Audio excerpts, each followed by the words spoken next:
Good evening all of you. రాబోయే కాలానికి కాబోయే తెలంగాణ ఆంధ్రప్రదేశ్ రాష్ట్ర ప్రభుత్వ ఉపాధ్యాయ మిత్రులకి శుభ సాయంత్రం మిత్రమా. అదే మాదిరిగా మీకు మీ కుటుంబ సభ్యులకి భోగి, మకర సంక్రాంతి, కనుమ పండుగ శుభాకాంక్షలు. వచ్చే సంవత్సరం మళ్ళీ సంక్రాంతి పండుగ వరకు మీ అందరూ కూడా ప్రభుత్వ ఉపాధ్యాయ వృత్తిలో ఉండి ప్రభుత్వ ఉద్యోగాలు పొంది విధి నిర్వహణలో అధికారికంగా సెలవు దినాలు అనుభవించాలని, అందుకు కావాల్సిన శక్తి సామర్థ్యాలు భగవంతుడు మీ అందరికీ ప్రసాదించాలని మనస్ఫూర్తిగా కోరుతూ ఈ వీడియో ద్వారా మీకు మన ఇటీవల కాలంలో తెలంగాణ మిత్రులకి, ఏపీ మిత్రులకి కూడా దోహదపడే విధంగా ఈ వీడియోని రూపొందించుకోవడం జరిగింది మిత్రం. ఎందుకంటే సిమిలర్ గా ఉన్న టాపిక్స్ ని డిస్కస్ చేద్దామని చెప్పేసి.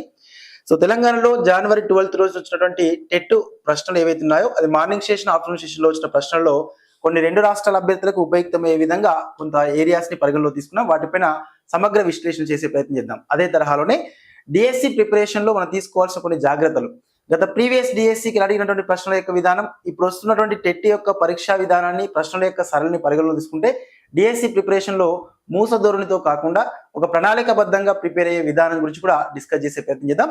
రిమైనింగ్ అదే మాదిరిగా సంక్రాంతి పర్వదినాన్ని పరిగణలో తీసుకొని తెలుగు రెండు రాష్ట్రాల అభ్యర్థులకి మన Venkat sir online class app లో ఉన్నటువంటి కోర్సుల పైన అత్యంత తక్కువ మొత్తంలో అందించడం జరుగుతుంది. అది 1 డే ఆఫర్ తో ఈ రోజు ఏ టైంకి అయితే లాంచ్ అయిందో అధికారికంగా అదే తరహా రేపు అదే టైం వరకు క్లోజ్ అవుతుంది మిత్రమా. రేపు ఈవినింగ్ 4 o'clock వరకు క్లోజ్ అవుతుంది. 1 డే స్పెషల్ ఆఫర్ తోటి టెస్ట్ సిరీస్ కోర్స్ ని, కంటెంట్ కోర్స్ ని, టెస్ట్ సిరీస్ కోర్స్ లోపల ఇంటర్మీడియట్ వరకు టెస్ట్ ఉంటవి, up to validity 1 year validity ఉంటుంది. డిఎస్సి వరకు దోహదపడుతుంది. అన్ని సబ్జెక్టుల పైన టెస్ట్ ఉంటవి.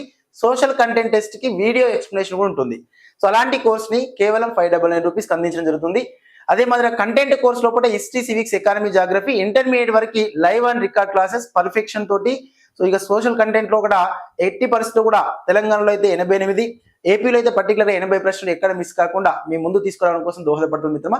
త్వరలోనే మనకి ఆఫ్టర్ సంక్రాంతి తర్వాత పిఐఈ కోర్సు, మెథడాలజీ కోర్సు ప్రత్యేకంగా ఏర్పాటు చేస్తూ Venkat sir online class app లోనే కంప్లీట్ గా స్కూల్ అసిస్టెంట్ సోషల్ వాళ్ళకి పూర్తి స్థాయిలో టెస్ట్ సిరీస్ ని, కంటెంట్ కోర్స్ ని హ్యాండ్ ఓవర్ చేయడం జరుగుతుంది.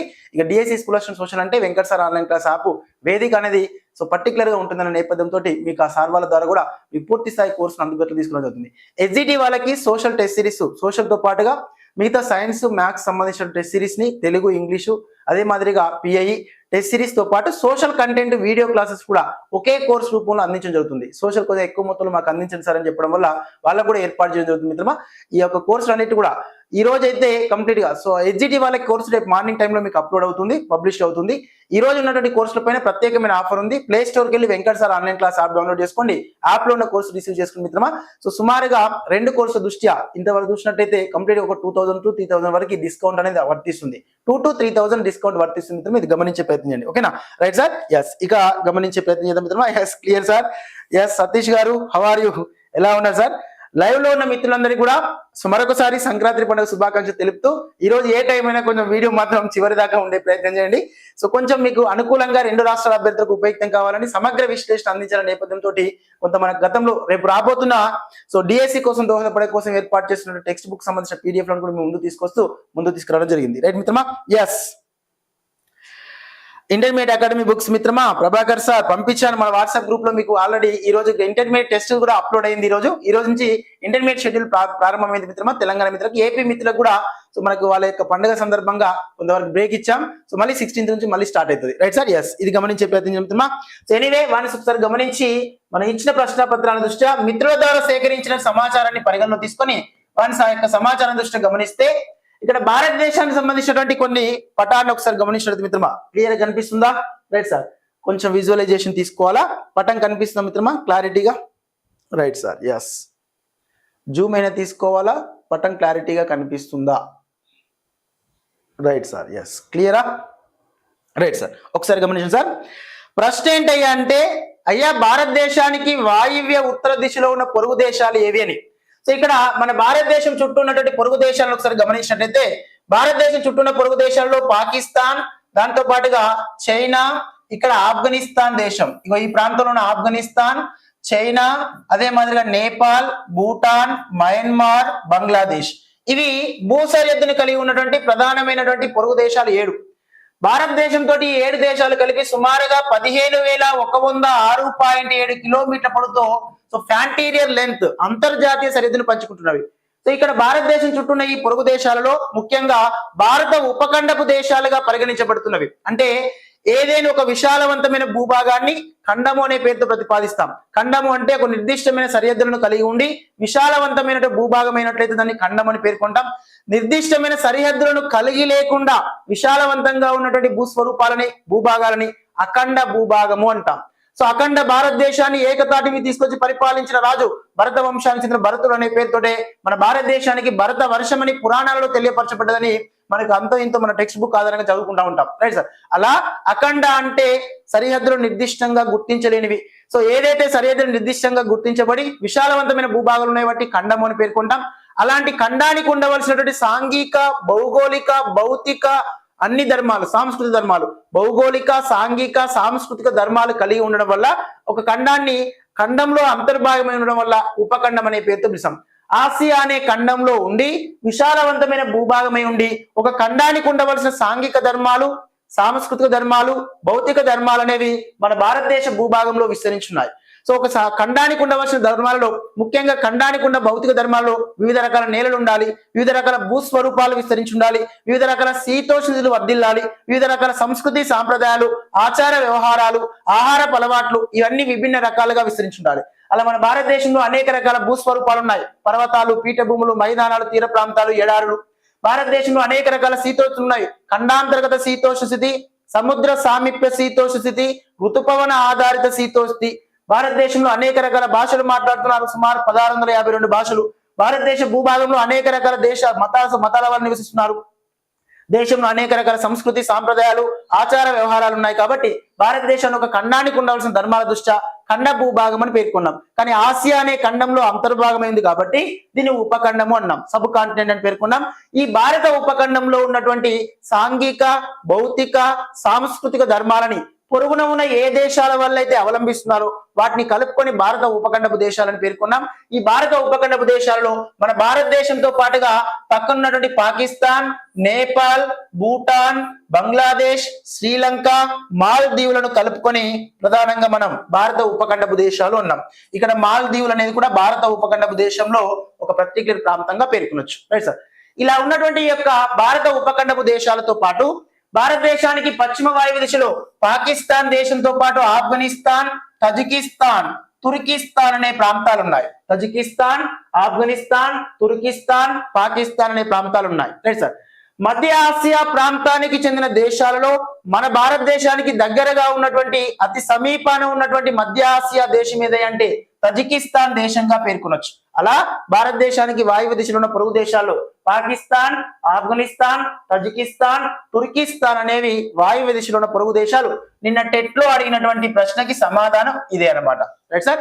రిమైనింగ్ భారతదేశంతో జల సరిహద్దు కలిగిన పొరుగు దేశాలు, భారతదేశానికి జల సరిహద్దు కలిగిన పొరుగు దేశాలు ఇగో ఆగ్నేయం వైపున ఇండోనేషియా అనే దేశం సరిహద్దును కలిగి ఉంది. దక్షిణం వైపున శ్రీలంక అనేది సరిహద్దును కలిగి ఉంది. నైరుతి వైపున మాల్దీవులు అనేది సరిహద్దును కలిగి ఉన్నది. తూర్పు వైపున చూసినట్లయితే థాయిలాండ్ అనే ప్రాంతం సరిహద్దును కలిగి ఉన్నది. దాంతో పాటుగా మనం గమనిస్తే మయన్మార్ అనే ప్రాంతం మనకు భూ సరిహద్దు పంచుకుంటుంది, జల సరిహద్దును పంచుకుంటుంది మయన్మార్. ఇక్కడ థాయిలాండ్ అనేది కూడా ప్రధానంగా భారతదేశానికి జల సరిహద్దు కలిగిన పొరుగు దేశంగా పేర్కొనొచ్చు. అలా భారతదేశంతో జల సరిహద్దుని కలిగిన పొరుగు దేశాలు మనం చూస్తే మయన్మార్ ఉమ్మడిగా ఉంది, భూ సరిహద్దు జల సరిహద్దు పంచుకుంటుంది. బంగ్లాదేశ్ కూడా భూ సరిహద్దు జల సరిహద్దు పంచుకుంటుంది. పాకిస్తాన్ కూడా భూ సరిహద్దు జల సరిహద్దును పంచుకుంటుంది. భారతదేశంతో భూ సరిహద్దు జల సరిహద్దు పంచుకున్న పొరుగు దేశాలు పాకిస్తాన్, దాంతో పాటు మయన్మార్, బంగ్లాదేశ్. భారతదేశంతో జల సరిహద్దు మాత్రమే పంచుకుంటున్నవి థాయిలాండ్, ఇండోనేషియా, శ్రీలంక, మాల్దీవులు. భారతదేశానికి ఆగ్నేయ దిశలో, ఆగ్నేయ మీన్స్ సౌత్ ఈస్ట్ వైపున ఆగ్నేయ దిశలో ఉన్న పొరుగు దేశం ఇండోనేషియా. ప్రపంచంలో అతిపెద్ద దీవుల సముదాయంగా అతిపెద్ద ఆర్చిపెలాగో పిలువబడుతున్నది ఇండోనేషియా. ఇండోనేషియా రాజధాని జకర్తా. ఇండోనేషియా యొక్క పారిశ్రామిక రాజధానిగా తూర్పు కాళీమంతన్ అనే ప్రాంతాన్ని 2024 సంవత్సరం నుంచి ప్రారంభించారు. రిమైనింగ్ ఈ శ్రీలంకని హిందూ మహాసముద్రం యొక్క అష్టబిందు అని పేర్కొన్నాం. Right sir. టియర్ హోలా మనకు ఇండియన్ ఓషన్ గా పేర్కొన్నాం. హిందూ మహాసముద్రం యొక్క కన్నీటి చుక్కగా పేర్కొన్నాం. భారతదేశానికి దక్షిణం వైపున సముద్రానికి సమీపంలో ఉన్న పొరుగు దేశం శ్రీలంక. భారతదేశానికి నైరుతి దిశలో ఉన్న పొరుగు దేశం మాల్దీవులుగా పేర్కొన్నాం. ఎంటైర్ ఆసియా ఖండంలో అతి చిన్న దేశంగా పిలువబడుతున్నది మాల్దీవులు. ఇది మన భారత ఉపఖండపు దేశాలు. భారత ఉపఖండపు దేశాలన్నీ దక్షిణాసియా ప్రాంతంలో ఉన్నాయి కాబట్టి వీళ్ళు 1985 సంవత్సరం ప్రధానంగా డిసెంబర్ 8వ తేదీ రోజున భారతదేశంతో పాటుగా ఈ మొత్తం ఉన్న 7 దేశాలు కలిపి వీళ్ళు సార్క్ అనేటటువంటి ఒక ప్రధానమైన సంస్థగా ఏర్పాటు చేసుకున్నారు. దక్షిణాసియా దేశాల ప్రాంతీయ ఆర్థిక సహకార సమితి అనే ఒక సంస్థగా ఏర్పాటు చేయబడ్డది.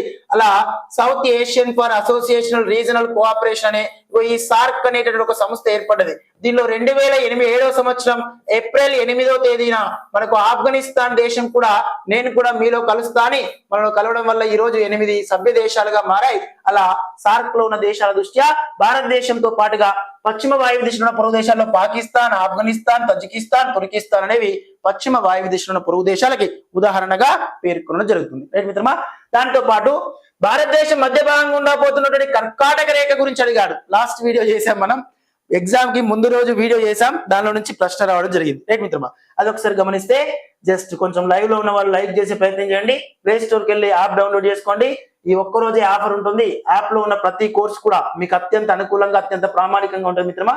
నిన్న ఎగ్జామ్ రాసేటప్పుడు వాళ్ళు తలపించినటువంటి ప్రతిపాదన పరిగణలో తీసుకుంటే మీకు క్లారిటీ వస్తుంది. వన్స్ సో 100కి 100%, 100% టెట్ నిన్న రాసినటువంటి జనవరి 2, దాంతో పాటుగా 5వ తేదీ, దాంతో పాటు 12వ తేదీ టెట్ లో వచ్చిన మొత్తం ప్రశ్నలకు సంబంధించిన సమాచారాన్ని కూడా మన టెస్ట్ సిరీస్ లో కంప్లీట్ ఫుల్ ప్లేజ్ గా అందించడం జరిగింది.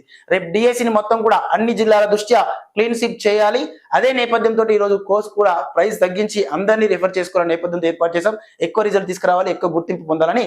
సో కాబట్టి రిసీవ్ చేసుకునే ప్రయత్నం చేయండి మిత్రమా. ఒకసారి గమనించండి సార్, ఇది కర్కాటక రేఖకు సంబంధించిన ప్రతిపాదన. రైట్ సార్, కనిపిస్తుంది కదా కర్కాటక రేఖ. భూమధ్య రేఖకు ఉత్తరం వైపు ఉన్నటువంటి 23 అడుగుల ఉత్తర అక్షాంశాన్ని కర్కాటక రేఖ అన్నాం. ట్రోపికల్ క్యాన్సర్ అని. కర్కాటక రేఖ భారతదేశం మధ్య భాగంలో 8 రాష్ట్రాల గుండా పోతుంది. పలు ప్రధానమైన నదులను ఖండించుకుంటూ పోయింది. ఆ 8 రాష్ట్రాలలో కూడా గుజరాత్, రాజస్థాన్, మధ్యప్రదేశ్, ఛత్తీస్గఢ్, జార్ఖండ్, వెస్ట్ బెంగాల్, త్రిపుర అండ్ మిజోరాం. మిజోరాం అని 100 సార్లు చెప్పాను నేను. భారతదేశంలో కాకుండా ఎంటైర్ భూమి ఉపరితలంపై అక్షాంశాలను తూర్పు నుండి పడమర వైపు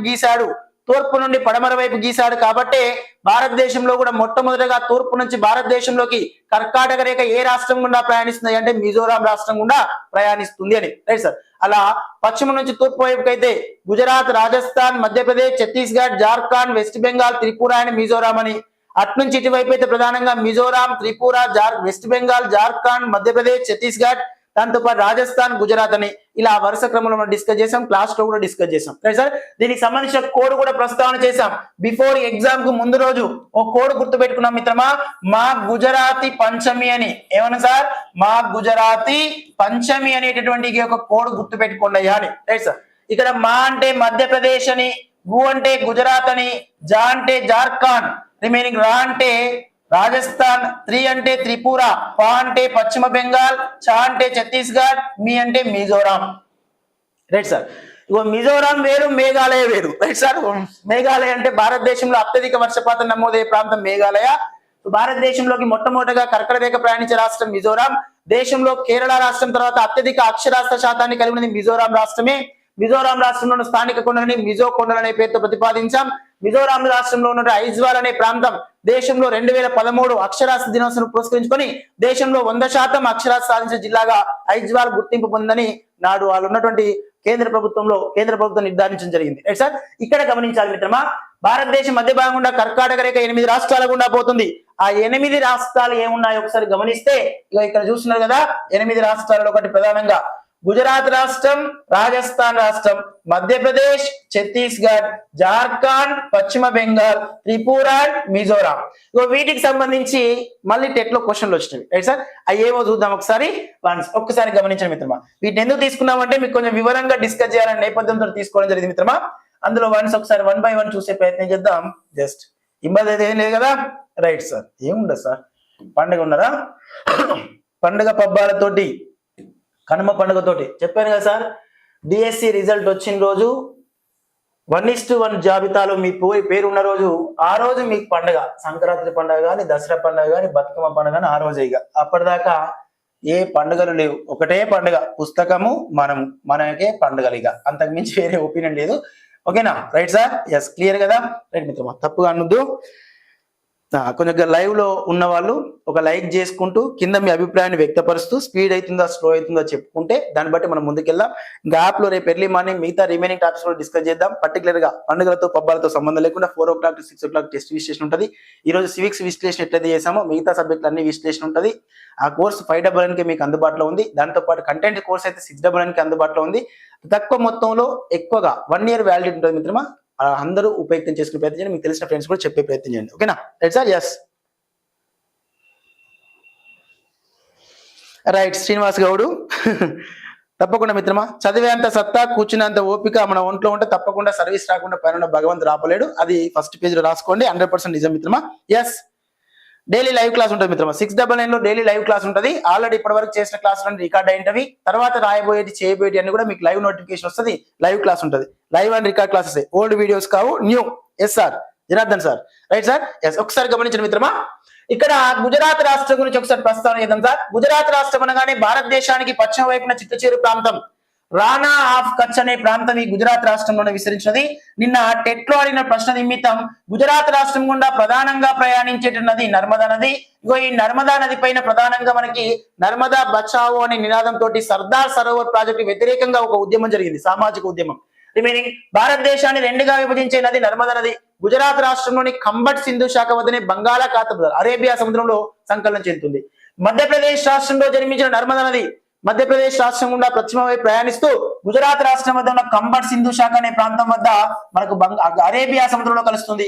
ఈ గుజరాత్ రాష్ట్రం వద్దనే రాణా ఆఫ్ కచ్ అనేటటువంటి భారతదేశానికి చిట్ట చివరగా ఉన్నటువంటి ప్రాంతం విస్తరించినది. ఇగో ఈ గుజరాత్ రాష్ట్రం వద్దనే కాండ్లా ఓడరే ఉంది. దేశంలో టైడల్స్ పై ఆధారపడి పనిచేస్తున్న ఏకైక ఓడరేవు ఈ కాండ్లా ఓడరేవు గుజరాత్ రాష్ట్రంలో ఉంది. నెక్స్ట్ మీనింగ్ మధ్యప్రదేశ్ రాష్ట్రం దేశంలో అటవీ విస్తీర్ణం అధికంగా ఉన్నటువంటి రాష్ట్రం, అటవీ విస్తీర్ణం ఎక్కువ ఉన్న రాష్ట్రం, ఎస్టీ జనాభా ఎక్కువగా ఉన్న రాష్ట్రం. దాంతో పాటుగా మనకి వజ్రాల ఉత్పత్తిలో మొదటి స్థానంలో ఉన్నది, టేకు ఉత్పత్తిలో మొదటి స్థానంలో ఉన్నది, పప్పు దినుసుల ఉత్పత్తిలో మొదటి స్థానంలో ఉన్నది మధ్యప్రదేశ్. టైగర్ ప్రాజెక్ట్ ఎక్కువగా ఉండి టైగర్ స్టేట్ ఆఫ్ ఇండియాగా పిలువబడుతున్నది మధ్యప్రదేశ్. పులుల సంఖ్య ఎక్కువ మొత్తంలో సంరక్షించబడుతుంది మధ్యప్రదేశ్ రాష్ట్రమే. దాంతో పాటు రాజస్థాన్ రాష్ట్రం భారతదేశంలో అత్యంత జీవ వైవిధ్యం కలిగి ఉన్న ప్రధానమైన ప్రాంతం థార్ ఎడారి అనేది ఈ రాజస్థాన్ రాష్ట్రంలో విస్తరించింది. థార్ ఎడారి రాజస్థాన్ రాష్ట్రంలో విస్తరించింది. ప్రపంచంలో అతిపెద్ద ఎడారి సహారా ఎడారి. ఆసియా ఖండంలో అతిపెద్ద ఎడారి అరేబియన్ ఎడారి లేదా గోబి ఎడారి. భారతదేశంలో అతిపెద్ద ఎడారి థార్ ఎడారి. థార్ ఎడారి భారత్ పాకిస్తాన్ దేశాలలో కలిపి 2 లక్షల చదరపు కిలోమీటర్ల వైశాల్యంతో విస్తరించున్న మన భారతదేశంలో పశ్చిమ వాయువ్య దిశ రాజస్థాన్ రాష్ట్రంలో సుమారుగా 1,75,000 చదరపు కిలోమీటర్ల వైశాల్యంతో విస్తరించింది.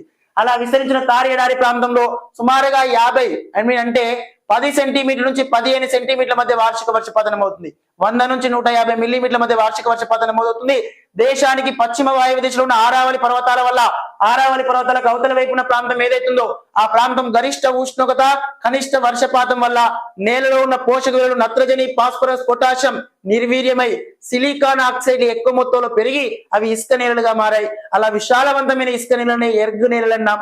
ఏదైనా ఒక భౌతిక స్వభావం కలిగినది, ఏదేని ఒకే ధర్మానికి చెందిన భూభాగం ఎక్కువ వైశాల్యంతో దాన్ని ఎడారి అని పేర్కొంటాం. Right sir? ఇప్పుడు మనకున్నటువంటి అంటార్టికా ప్రాంతంలో కంప్లీట్ మంచు మొత్తం కప్పివేయబడ్డది. ఆ విశాలవంతమైన మంచుని కేటబాటిక్ ఎడారి అనే పేరుతో పిలుస్తాం. అలా ఒకే స్వభావానికి చెంది ఉన్న భూభాగం విశాలవంతంగా ఉన్నప్పుడు దాన్ని ఎడారి అనే పేరుతో పిలుస్తాం. ఇక్కడ ఇసుక నేలలు ఎక్కువ విశాలవంతంగా ఉన్నాయి కాబట్టి దీన్ని ఎర్గ్ రకానికి చెందినటువంటి ఎడారిగా పేర్కొన్నాం. అలాంటి థార్ ఎడారి గుండా లూని నది ప్రవహిస్తుంది. ప్రీవియస్ టెట్ జనవరి 2 రోజున అడిగిన ప్రశ్న. థార్ ఎడారి గుండా ప్రధానంగా ప్రయాణించే నది లూని నది. థార్ ఎడారిలో ప్రధానంగా మనకి కొంతవరకు అక్కడక్కడ వర్షపాతం పొందినటువంటి తడిగా ఉన్నటువంటి గుర్తులు కనిపిస్తాయి. వాటి త్రాన్స్ అనే పేరుతో పిలుస్తాం. ఎడారి ప్రాంతంలో సంభవించేటటువంటి నేలలని అంటే ఎడారి ప్రాంతంలో సంభవించే సైక్లోన్లని ఇసుక తుఫాన్లని సైమోన్స్ అని పేర్కొంటాం. కదిలేటటువంటి ఇసుక దిబ్బలని త్రియాన్స్ అనే పేరుతో పిలుస్తాం. ఈ ఎడారి ప్రాంతంలో జీరోపైట్, తాలోపైట్ అనే రకానికి చెందినటువంటి వృక్ష సంపద విస్తరించినది. ఇదే ఎడారి ప్రాంతంలో గుంటనక్కలు అంటే ఒంటెలు ఎక్కువ మొత్తంలో నివసిస్తూ ఉంటాయి. ఈ ఎడారి ప్రాంతంలో ఉన్న ప్రధానమైన పట్టణాల్లో జోధ్పూర్ పట్టణం, బికనూర్ పట్టణం, జైసల్మీర్ పట్టణాలు ప్రసిద్ధిగాంచినవి.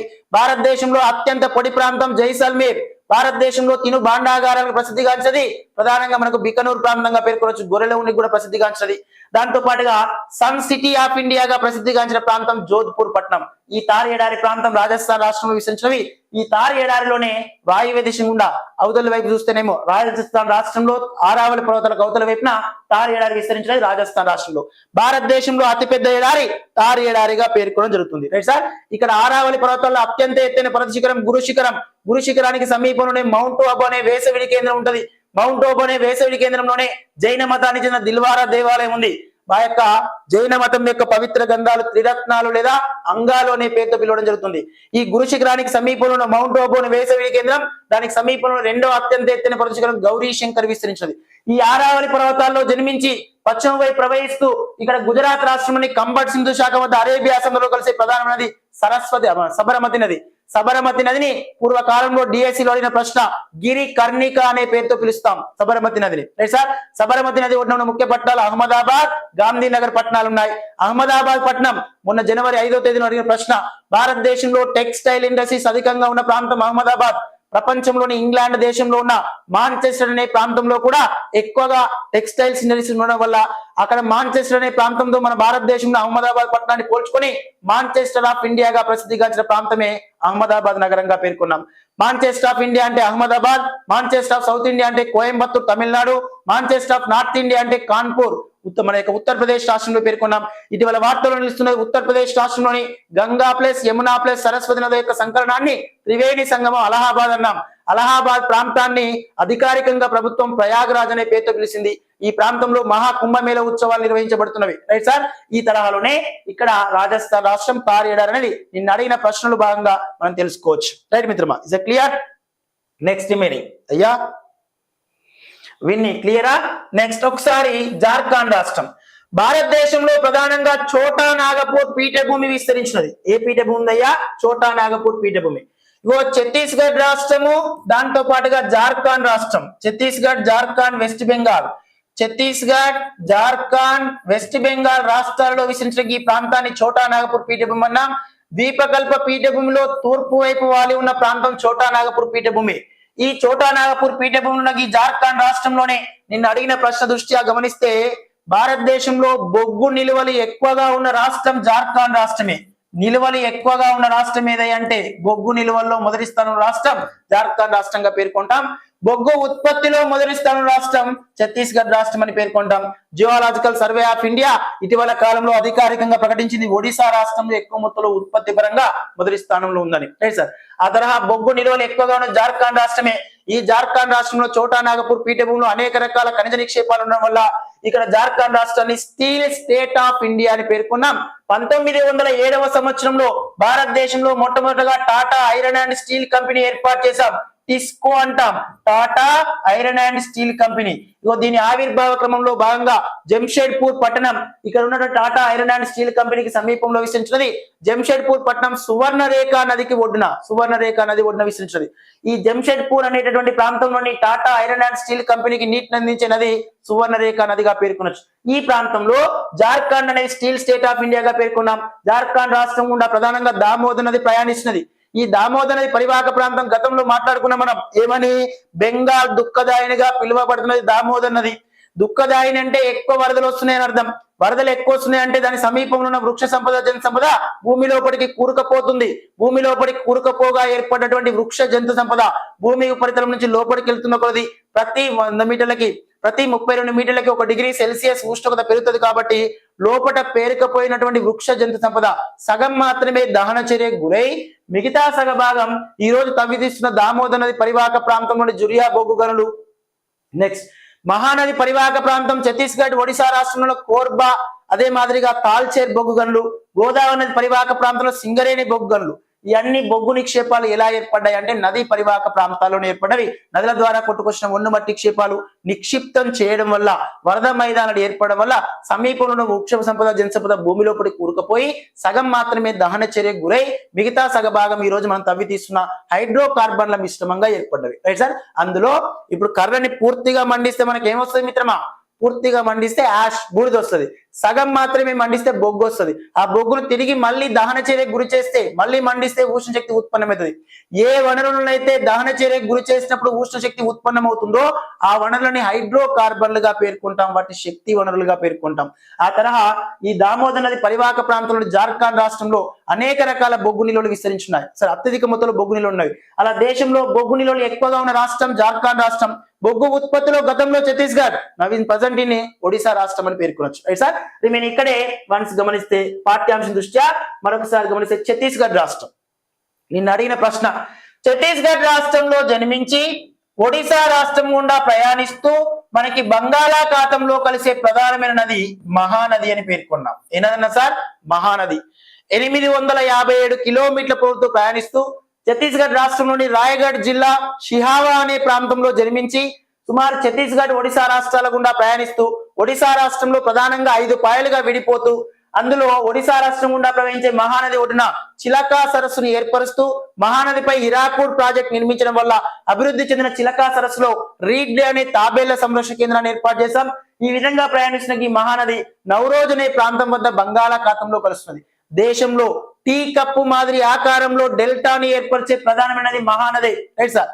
అలాంటి ఈ మహానది తూర్పు వైపు ప్రవహించిన నదులలో 3వ అతిపెద్ద పొడవైన నదిగా ప్రసిద్ధిగాంచింది. మహానది పైన అతి పొడవైన ఆనకట్ట, దేశంలోని అతి పొడవైన ఆనకట్ట హిరాకూడ్ ఆనకట్ట నిర్మించాం. హిరాకూడ్ ప్రాజెక్ట్ నిర్మించడం జరిగింది ఛత్తీస్గఢ్ ఒడిశా రాష్ట్రాల గుండా. Right sir.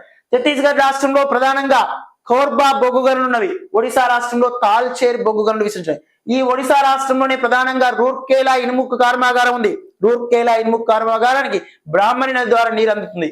ఈ మహానది పైన మన హిరాకూడ్ ప్రాజెక్ట్ నిర్మించక ముందు దీన్ని ఒడిశా దుఃఖదాయిని, సారో ఆఫ్ ఒడిశా అని పేర్కొన్నాం. ఎప్పుడైతే మహానది పైన ఈ యొక్క ఒడిశా రాష్ట్రంలో హిరాకూడ్ ప్రాజెక్ట్ నిర్మించామో అప్పటి నుంచి మహానదిని ఒడిశా సుఖదాయిని అని పేర్కొన్నాం. ఆ తర్వాత బ్రాహ్మణి నదిని ఒడిశా దుఃఖదాయిని అనే పేరుతో ప్రతిపాదించాం. ఆ తరహా ఛత్తీస్గఢ్ రాష్ట్రం ఈ రోజు దేశంలో అత్యంత దండకారణ్యాలు ఉన్న రాష్ట్రంగా పేర్కొనబడ్డది. ఛత్తీస్గఢ్ రాష్ట్రంలోని ఇంద్రావతి నది పైన చిత్రకూట్ జలపాతం ఉంది. దేశంలో అతిపెద్ద జలపాతం చిత్రకూట్ జలపాతం ఈ ఛత్తీస్గఢ్ రాష్ట్రంలో విస్తరించినది. Right sir. రిమైనింగ్ అదే తరహాలో గమనిస్తే ఇక్కడ గమనించాలి, ఇటీవల కాలంలో ఛత్తీస్గఢ్ మధ్యప్రదేశ్ రాష్ట్రాల యొక్క సరిహద్దు ప్రాంతంలో గురు ఘాసీదాస్ టైగర్ రిజర్వ్ ఏర్పాటు చేశాం. దేశంలో విస్తీర్ణ పరంగా అతిపెద్ద టైగర్ రిజర్వ్ గా ఇప్పుడున్నటువంటి రాజీవ్ గాంధీ టైగర్ రిజర్వ్, మన తెలంగాణ ఆంధ్రప్రదేశ్ లో ఉన్న రాజీవ్ గాంధీ టైగర్ రిజర్వ్ కంటే అతిపెద్ద టైగర్ రిజర్వ్ గా గురి ఘాసీదాస్ టైగర్ రిజర్వ్ ఛత్తీస్గఢ్ మధ్యప్రదేశ్ రాష్ట్రంలో అభివృద్ధి చెందబోతుందని కేంద్ర ప్రభుత్వం ప్రకటించింది.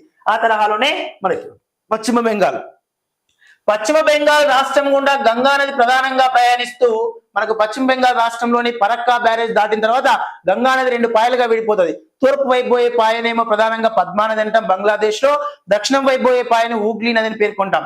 ఈ గంగా నది ద్వారా కొట్టుకొచ్చిన ఒండుమట్టి క్షేపాలు పేరుకుపోయిన డెల్టా ప్రాంతం ఏదైతుందో ఆ డెల్టా ప్రాంతంలో మాగ్రూవ్ అడవులు విస్తరించుంటాయి. శ్వాసవేర్లను కలిగి ఉండే మాగ్రూవ్ వంశానికి చెందినటువంటి వృక్ష సంపద ఏదైతుందో ఆ అడవులని మడ అడవులు అంటాం.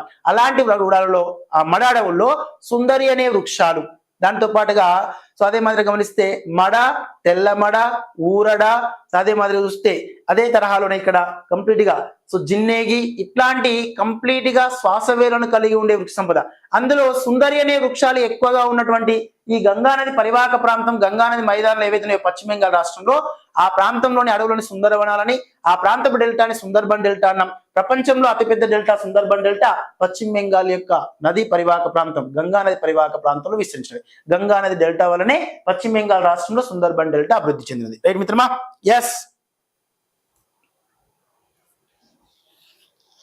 ఎస్ మిత్రమా. మహానది కలిసిన మహీనది రాజు సార్. కర్కాటక రేఖ ఏ నది? కర్కాటక రేఖను 2 సార్లు ఖండించినది మాహీనది, మహానది కాదు మాహీనది అన్నమాట. Right sir. Yes. Sundarban delta పశ్చిమ బెంగాల్ ప్రపంచంలోని అతిపెద్ద delta Sundarban delta. Right sir. Yes మిత్రమా. రైట్ అయ్యా, ఇప్పుడు చేసేదంతా 12th రోజు డేటే అభి సార్. 12th రోజున వచ్చిన ప్రశ్నలకు సంబంధించిన సమాచారమే డిస్కస్ చేస్తున్నాం అనమాట. Right sir. Yes. Next remaining గమనిస్తే త్రిపుర అండ్ మిజోరాం రాష్ట్రం నిన్ను అడిగిన 12th రోజున ఏమని, కర్కాటక రేఖకి కింది ఏ రాష్ట్రం గుండా ప్రయాణించట్లేదు అని. ఏ రాష్ట్రం గుండా ప్రయాణించట్లేదు? పక్కన మేఘాలయ రాష్ట్రం ఇచ్చిండు. ఈ మేఘాలయ రాష్ట్రం గుండా పోవట్లేదు, మిజోరాం రాష్ట్రం గుండా పోతుంది. ఈ అన్ని రాష్ట్రాల గుండా పోతున్నవి. కాబట్టి ఇక్కడ కర్కాటక రేఖ ప్రయాణించే 8 రాష్ట్రాలతో పాటుగా పలు ప్రధానమైన నదులను కూడా ఖండించుకుంటూ ప్రయాణిస్తుంది. Right sir. కర్కాటక రేఖ మన దేశంలోకి మొదటగా మిజోరాం రాష్ట్రం గుండా ప్రయాణిస్తుంది. Right sir. ఎందుకంటే అక్షాంశాలు తూర్పు నుండి పశ్చిమ వైపు గీయబడ్డాయి కాబట్టి భారతదేశంలోకి కర్కాటక రేఖ మొదటగా ప్రవేశించిన రాష్ట్రం మిజోరాం రాష్ట్రం. కర్కట రేఖ మధ్యప్రదేశ్ గుండా అత్యధిక దూరం, రాజస్థాన్ కూడా తక్కువ దూరం ప్రయాణిస్తుంది. దేశంలో కర్కట రేఖ అధిక దూరం ప్రయాణించే రాష్ట్రం మధ్యప్రదేశ్, తక్కువ దూరం ప్రయాణించే రాష్ట్రం ప్రధానంగా రాజస్థాన్ రాష్ట్రం అని పేర్కొనొచ్చు. కర్కాటక రేఖ ప్రయాణించే ప్రధాన నగరాల్లో గాంధీనగర్ గుజరాత్ రాష్ట్రం, గాంధీనగర్ సబర్మతి నది ఒడ్డున విస్తరించినది. జార్ఖండ్ రాష్ట్రం రాంచీ, స్టీల్ స్టీటా అంటే ఐ మీన్ జార్ఖండ్ రాష్ట్రంలో రాంచీగుండా ప్రయాణిస్తుంది, మధ్యప్రదేశ్ లోని భోపాల్, మిజోరాంలోని ఐజ్వాల్. కర్కాటక రేఖ ఖండిస్తున్న ప్రధానమైన నదులు ఇగో మాహీ నది, కర్కాటక రేఖను 2 సార్లు ఖండించినది మాహీ నది పేర్కొన్నాం. సబరమతి నది గుజరాత్ రాష్ట్రం గుండా ప్రయాణిస్తుంది. సబరమతి నది యొక్క ప్రాచీన నామం గిరి కర్ణిక అని పేర్కొన్నాం. ఆరావళి పర్వతాల్లో జన్మిస్తున్నది. Right sir. బెట్వా నది, ఇక్కడ బెట్వా నది, ఇగో ఈ కేన్ నది, దాంతో పాటుగా చెంబల్ నది ఏదైతుందో ఇవి భారతదేశంలోని ద్వీపకల్ప పీఠంలో ఉత్తరం వైపు ఉన్నత భూభాగాల్లో జన్మించి మన గంగా నదిలో కలిసే నదులకు ఉదాహరణ. దాంతో పాటుగా దామోదర్ బెంగాల్ దుఃఖదాయనిగా ప్రసిద్ధిగాంచినది. హూగ్లీ నది మన కలకత్తా పట్టణం హూగ్లీ నది ఒడ్డున విస్తరించినది. గంగా నదిని పశ్చిమ బెంగాల్లో హూగ్లీ అనే పేరుతో పిలుస్తున్నాం. Right sir. రిమైనింగ్ కర్కాటక రేఖను 2 సార్లు ఖండించినది మాహీ నది అనే పేరుతో ప్రస్తావించవచ్చు. ఇది మనకున్న ప్రశ్న నిమిత్తం. Right sir. రిమైనింగ్ మరికొన్ని అంశాల దృష్ట్యా జనవరి 12 రోజున అడిగిన ప్రశ్నలు పరిగణలో తీసుకుంటే ఒక్కసారి గమనించిన మిత్రమా, అడిగిన ప్రశ్న. Right sir. ప్రీవియస్ ప్రశ్న దృష్ట్యా గమనిస్తే రైట్ సార్. ఎస్ కనిపిస్తుందా? భారతదేశం యొక్క మొత్తం వైశాల్యం జనవరి 2 రోజున అడిగినటువంటి ప్రశ్నలో ఉన్నటువంటి ప్రధాన అంశాలు గమనించండి మిత్రం ఒకసారి. భారతదేశం యొక్క మొత్తం భూభాగం 32,87,263 చదరపు కిలోమీటర్ల వైశాల్యంతో విస్తరించింది. సో అప్రాక్సిమేట్లీ 3.28 మిలియన్ చదరపు కిలోమీటర్లు. ఇది మొత్తం భూమి దృష్టి అయితే 0.57% విస్తరించినది. మొత్తం భూమి దృష్టి అయితే 0.57% విస్తరించినది. ఓన్లీ భూభాగ పరంగా 29% భూభాగ పరంగా తీసుకుంటే 2.42% విస్తరించింది. మొత్తం భూమి ఉపరితలం దృష్ట్యా భారతదేశం యొక్క వైశాల్యం 0.57%. మొత్తం భూమిపై ఉన్నటువంటి ఖండ భూభాగం దృష్ట్యా భారతదేశం యొక్క వైశాల్యం 2.42%గా పేర్కొన్నాం. Right sir. రిమైనింగ్ ఇక్కడ భౌగోళికంగా భారతదేశంలో రాష్ట్రాలు విస్తీర్ణ పరంగా చూస్తే విస్తీర్ణ పరంగా రాష్ట్రాల్లో రాజస్థాన్, మధ్యప్రదేశ్, మహారాష్ట్ర, ఉత్తరప్రదేశ్, గుజరాత్. Right sir. ఈ విస్తీర్ణ పరంగా 5వ స్థానంలో రాష్ట్రం గుజరాత్. మన రాష్ట్రం వచ్చేటప్పటికి ప్రధానంగా గమనిస్తే 11వ స్థానంలో తెలంగాణ రాష్ట్రం. Right sir. రిమైనింగ్ ఆంధ్రప్రదేశ్ రాష్ట్రం వచ్చినప్పటికి ప్రధానంగా చూస్తే 7వ స్థానంలో విస్తరించింది. 7వ స్థానంలో ఆంధ్రప్రదేశ్ ఉంది, 11వ స్థానంలో వచ్చేటప్పటికి తెలంగాణ రాష్ట్రం విస్తరించింది. రైట్ మిత్రమా. రిమైనింగ్ మరి విస్తీర్ణ పరంగా చిన్న రాష్ట్రాలను పరిగణలో తీసుకుంటే గోవా, సిక్కిం, త్రిపుర. జిఎస్టిని గుర్తుపెట్టుకోండి. భారతదేశంలో విస్తీర్ణ పరంగా చిన్న రాష్ట్రాలు గోవా, సిక్కిం, త్రిపుర రాష్ట్రాలుగా పేర్కొనవచ్చు. Right sir. ఇక్కడ కనిపిస్తుంది గోవా, సిక్కిం, త్రిపుర రాష్ట్రాలు భారతదేశంలో విస్తీర్ణ పరంగా చిన్న రాష్ట్రాలుగా పేర్కొనవచ్చు. భౌగోళిక పరంగా అతిపెద్ద కేంద్ర పాలిత ప్రాంతాలు భారతదేశంలోని కేంద్ర పాలిత ప్రాంతాల్లో లడక్ అనే కేంద్ర పాలిత ప్రాంతం, దాంతో పాటు జమ్మూ కాశ్మీర్, అండమాన్ నికోబార్ దీవులు. సో ఇక్కడ ప్రధానంగా గమనిస్తే మిత్రమా LJA. Right sir. మీరు ఎట్లా వీలైతే అట్లా గుర్తు పెట్టుకోండి సార్. వన్స్ మొత్తం మీనైతే లడక్ ఫస్ట్ పొజిషన్ లో ఉంది, 2వది జమ్మూ కాశ్మీర్, 3వది అండమాన్ నికోబార్ దీవులు. విస్తీర్ణ పరంగా భారతదేశంలో అతిపెద్ద కేంద్ర పాలిత ప్రాంతాలు. విస్తీర్ణ పరంగా అతి చిన్న కేంద్ర పాలిత ప్రాంతాలు లక్షద్వీపులు, చండీగఢ్, పుదుచ్చేరి. Right sir. పుదుచ్చేరి అనేది ఆంధ్రప్రదేశ్ లో కొంత భూభాగం ఉంటుంది, తమిళనాడులో కొంత భూభాగం ఉంటుంది, కేరళ రాష్ట్రంలో కొంత భూభాగం ఉంటుంది. ఆంధ్రప్రదేశ్ రాష్ట్రంలో అయితే ప్రధానంగా మన కాకినాడ ప్రాంతానికి సమీపంలో యానం, తమిళనాడులో అయితే కరైకల్, పుదుచ్చేరి, కేరళ రాష్ట్రంలో అయితే మాహే. ఈ 3 ప్రాంతాలను కలిపి పుదుచ్చేరి అని పేర్కొన్నాం. సో ఇలా మనకు లక్షద్వీపులతో పాటు చండీగఢ్, పుదుచ్చేరి ఇవి 3 కూడా. ఇందులో ప్రీవియస్ ప్రశ్న కేంద్ర పాలిత ప్రాంతాల్లో భూ పరివేషితపరమైన కేంద్ర పాలిత ప్రాంతం. భారతదేశంలో భూ పరివేషితమైన కేంద్ర పాలిత ప్రాంతాలు ఇగో ఈ చండీగఢ్ తో పాటు ఢిల్లీ. ఇవి 2 కూడా దేశంలో ల్యాండ్ లాక్డ్ యూనియన్ టెరిటరీస్ గా పేర్కొంటాం. సో చుట్టుపక్కల వేరే విదేశీ అంటే పొరుగు దేశాలతో కానీ, సముద్ర తీర ప్రాంతం కానీ, ఇతర దేశాలతో సరిహద్దు లేకుండా మధ్యలో ఉన్న భూభాగాన్ని ల్యాండ్ లాక్డ్ ఏరియాస్ అంటాం. అలాంటి ల్యాండ్ లాక్డ్ ఏరియాస్ లో భారతదేశంలో 5 రాష్ట్రాలు ఉంటాయి, 2 కేంద్ర పాలిత ప్రాంతాలు ఉంటాయి. ఆ 2 కేంద్ర పాలిత ప్రాంతాలు ఇవే. 10వ తరగతి పాఠ్య పుస్తకం ఏపీ వాళ్ళకి 9, 10లో ఉంటుంది, మనకి ఇంటర్మీడియట్ సెకండరీలో ఉంటుంది అంతా కూడా. Right sir. రిమైనింగ్ అదే తరహాలో గమనిస్తే విస్తీర్ణ పరంగా ఆంధ్రప్రదేశ్ రాష్ట్రం 7వ స్థానం ఉంటాయి, తెలంగాణ 11వ స్థానం ఉంది మిత్రమా. రిమైనింగ్ జనాభా పరంగా మన భారతదేశంలో అతిపెద్ద రాష్ట్రాలు జనాభా పరంగా గమనించండి సార్. జనాభా పరంగా భారతదేశంలో అతిపెద్ద రాష్ట్రాలు ఒకసారి చూస్తే ఫస్ట్ పొజిషన్ లో ఉత్తరప్రదేశ్. ఉత్తరప్రదేశ్ లో ఎక్కువ జనాభా ఉన్నది. కారణం అప్పుడు మగధ సామ్రాజ్యం ఏర్పడ్డది కదా. Right sir. షోడాశ మహాజన పదాలలో అప్పుడు మగధ సామ్రాజ్యం ఎందుకు అతిపెద్ద సామ్రాజ్యంగా అభివృద్ధి చెందిందో గంగా నది మైదానాలు, త్రాగునీరు, సాగునీరు, సానుకూలమైన శీతోష్ణి. అప్పటితో పాటు ఇప్పుడు కూడా అదే తరహాలో ఉంది కాబట్టి పాపులేషన్ పెరుగుతూ పోయింది. ఎక్కువ లోక్సభ సీట్లు, ఎక్కువ రాజ్యసభ స్థానాలు కలిగినది కూడా ఉత్తరప్రదేశ్ రాష్ట్రమే. ఎక్కువగా గ్రామ పంచాయతీలు కలిగిన ఉత్తరప్రదేశ్ రాష్ట్రమే. తర్వాత Maharashtra, right sir, Maharashtra Mumbai to Thane, right sir. Remaining Bihar రాష్ట్రం, తర్వాత పశ్చిమ బెంగాల్. ఇక బీహార్ అనగానే భారతదేశం లోపల తక్కువ మొత్తంలో అక్షరాస్యత శాతాన్ని గల రాష్ట్రం బీహార్. భారతదేశంలో ఎక్కువగా ట్రాన్స్పోర్టేషన్ సాంద్రత, రవాణా సాంద్రత ఎక్కువగా కలిగి ఉన్నది మహారాష్ట్ర. పశ్చిమ బెంగాల్ అనగానే భారతదేశం లోపల సో ఎక్కువగా ఆహార పంటల యొక్క ఉత్పాదకతలు మొదటి స్థానంలో విస్తరించింది, రైట్ సార్. జనాభా పరంగా అతి చిన్న దేశాలు, అతి చిన్న రాష్ట్రాల దృష్ట్యా నిన్న అడిగిన ప్రశ్న, జనాభా పరంగా అతి చిన్న రాష్ట్రాలు ఏమున్నాయ్యా భారతదేశంలో? జనాభా పరంగా అతి చిన్న రాష్ట్రాలు ఒక్కసారి గమనించండి సార్. సిక్కిం, మిజోరాం, అరుణాచల్ ప్రదేశ్, ఇవే, రైట్ సార్. పెట్టిన ఆన్సర్ సిక్కిం, మిజోరాం, అరుణాచల్ ప్రదేశ్. భారతదేశంలో జనాభా పరంగా అతి తక్కువ జనాభా కలిగిన ప్రాంతాలు సిక్కిం, మిజోరాం, అరుణాచల్ ప్రదేశ్. విస్తీర్ణ పరంగా అయితే గోవా, సిక్కిం, త్రిపుర. ఇక్కడైతే సిక్కిం, మిజోరాం, అరుణాచల్ ప్రదేశ్ రాష్ట్రాలు అనేవి జనాభా పరంగా తక్కువ జనాభా గల రాష్ట్రాలుగా పేర్కొనవచ్చు. భారతదేశంలో జనాభా పరంగా ఎక్కువ కేంద్రపాలిత ప్రాంతాలు, పెద్ద కేంద్రపాలిత ప్రాంతాల దృష్టి చూస్తే మనకు ఢిల్లీ, పుదుచ్చేరి అనేవి భారతదేశంలో కేంద్రపాలిత ప్రాంతాలు. జనాభా పరంగా అతిపెద్ద కేంద్రపాలిత ప్రాంతాలు ఢిల్లీ, పుదుచ్చేరి, అదే తరహాలోనే జమ్మూ కాశ్మీర్. జనాభా పరంగా అతి చిన్న కేంద్రపాలిత ప్రాంతాల్లో లక్షద్వీపులు విస్తరించున్నాయి. లడాక్ అండ్ లక్షద్వీపులు అనేవి జనాభా పరంగా చిన్న కేంద్రపాలిత ప్రాంతాలుగా పేర్కొనవచ్చు. జనాభా పరంగా భారతదేశంలో ఆంధ్రప్రదేశ్ 10వ స్థానంలో ఉంది, తెలంగాణ 12వ స్థానంలో ఉంది. రిమైనింగ్ భారతదేశంలో జనాభా పరంగా అతిపెద్ద జిల్లా థానే, జనాభా పరంగా అతి చిన్న జిల్లా దిబాంగ్ లోయ, విస్తీర్ణ పరంగా అతిపెద్ద జిల్లా కచ్, విస్తీర్ణ పరంగా అతి చిన్న జిల్లా మాహే, రైట్ సార్. ఇవి ప్రధానంగా గుర్తుపెట్టుకోండి, ఇవన్నీ మీరు తప్పకుండా గుర్తుపెట్టుకోవాల్సిందే, రైట్ సార్.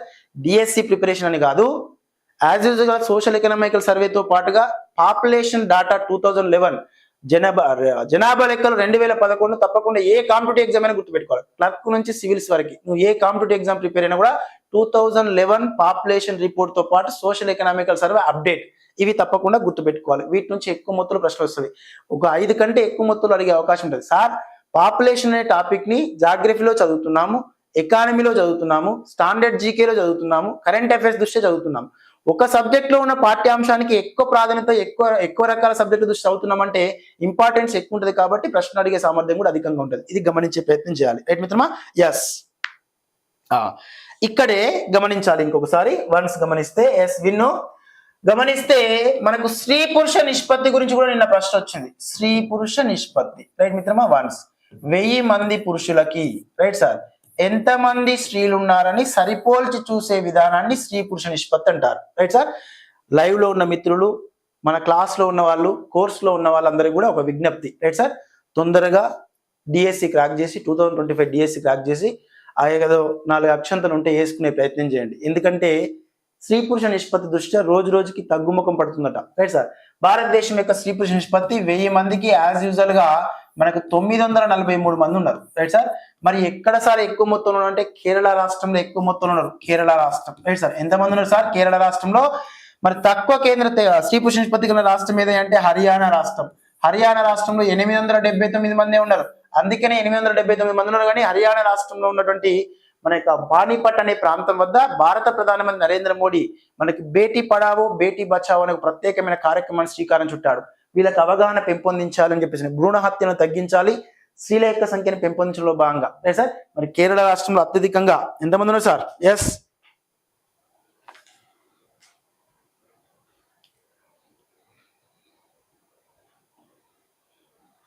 అయ్యా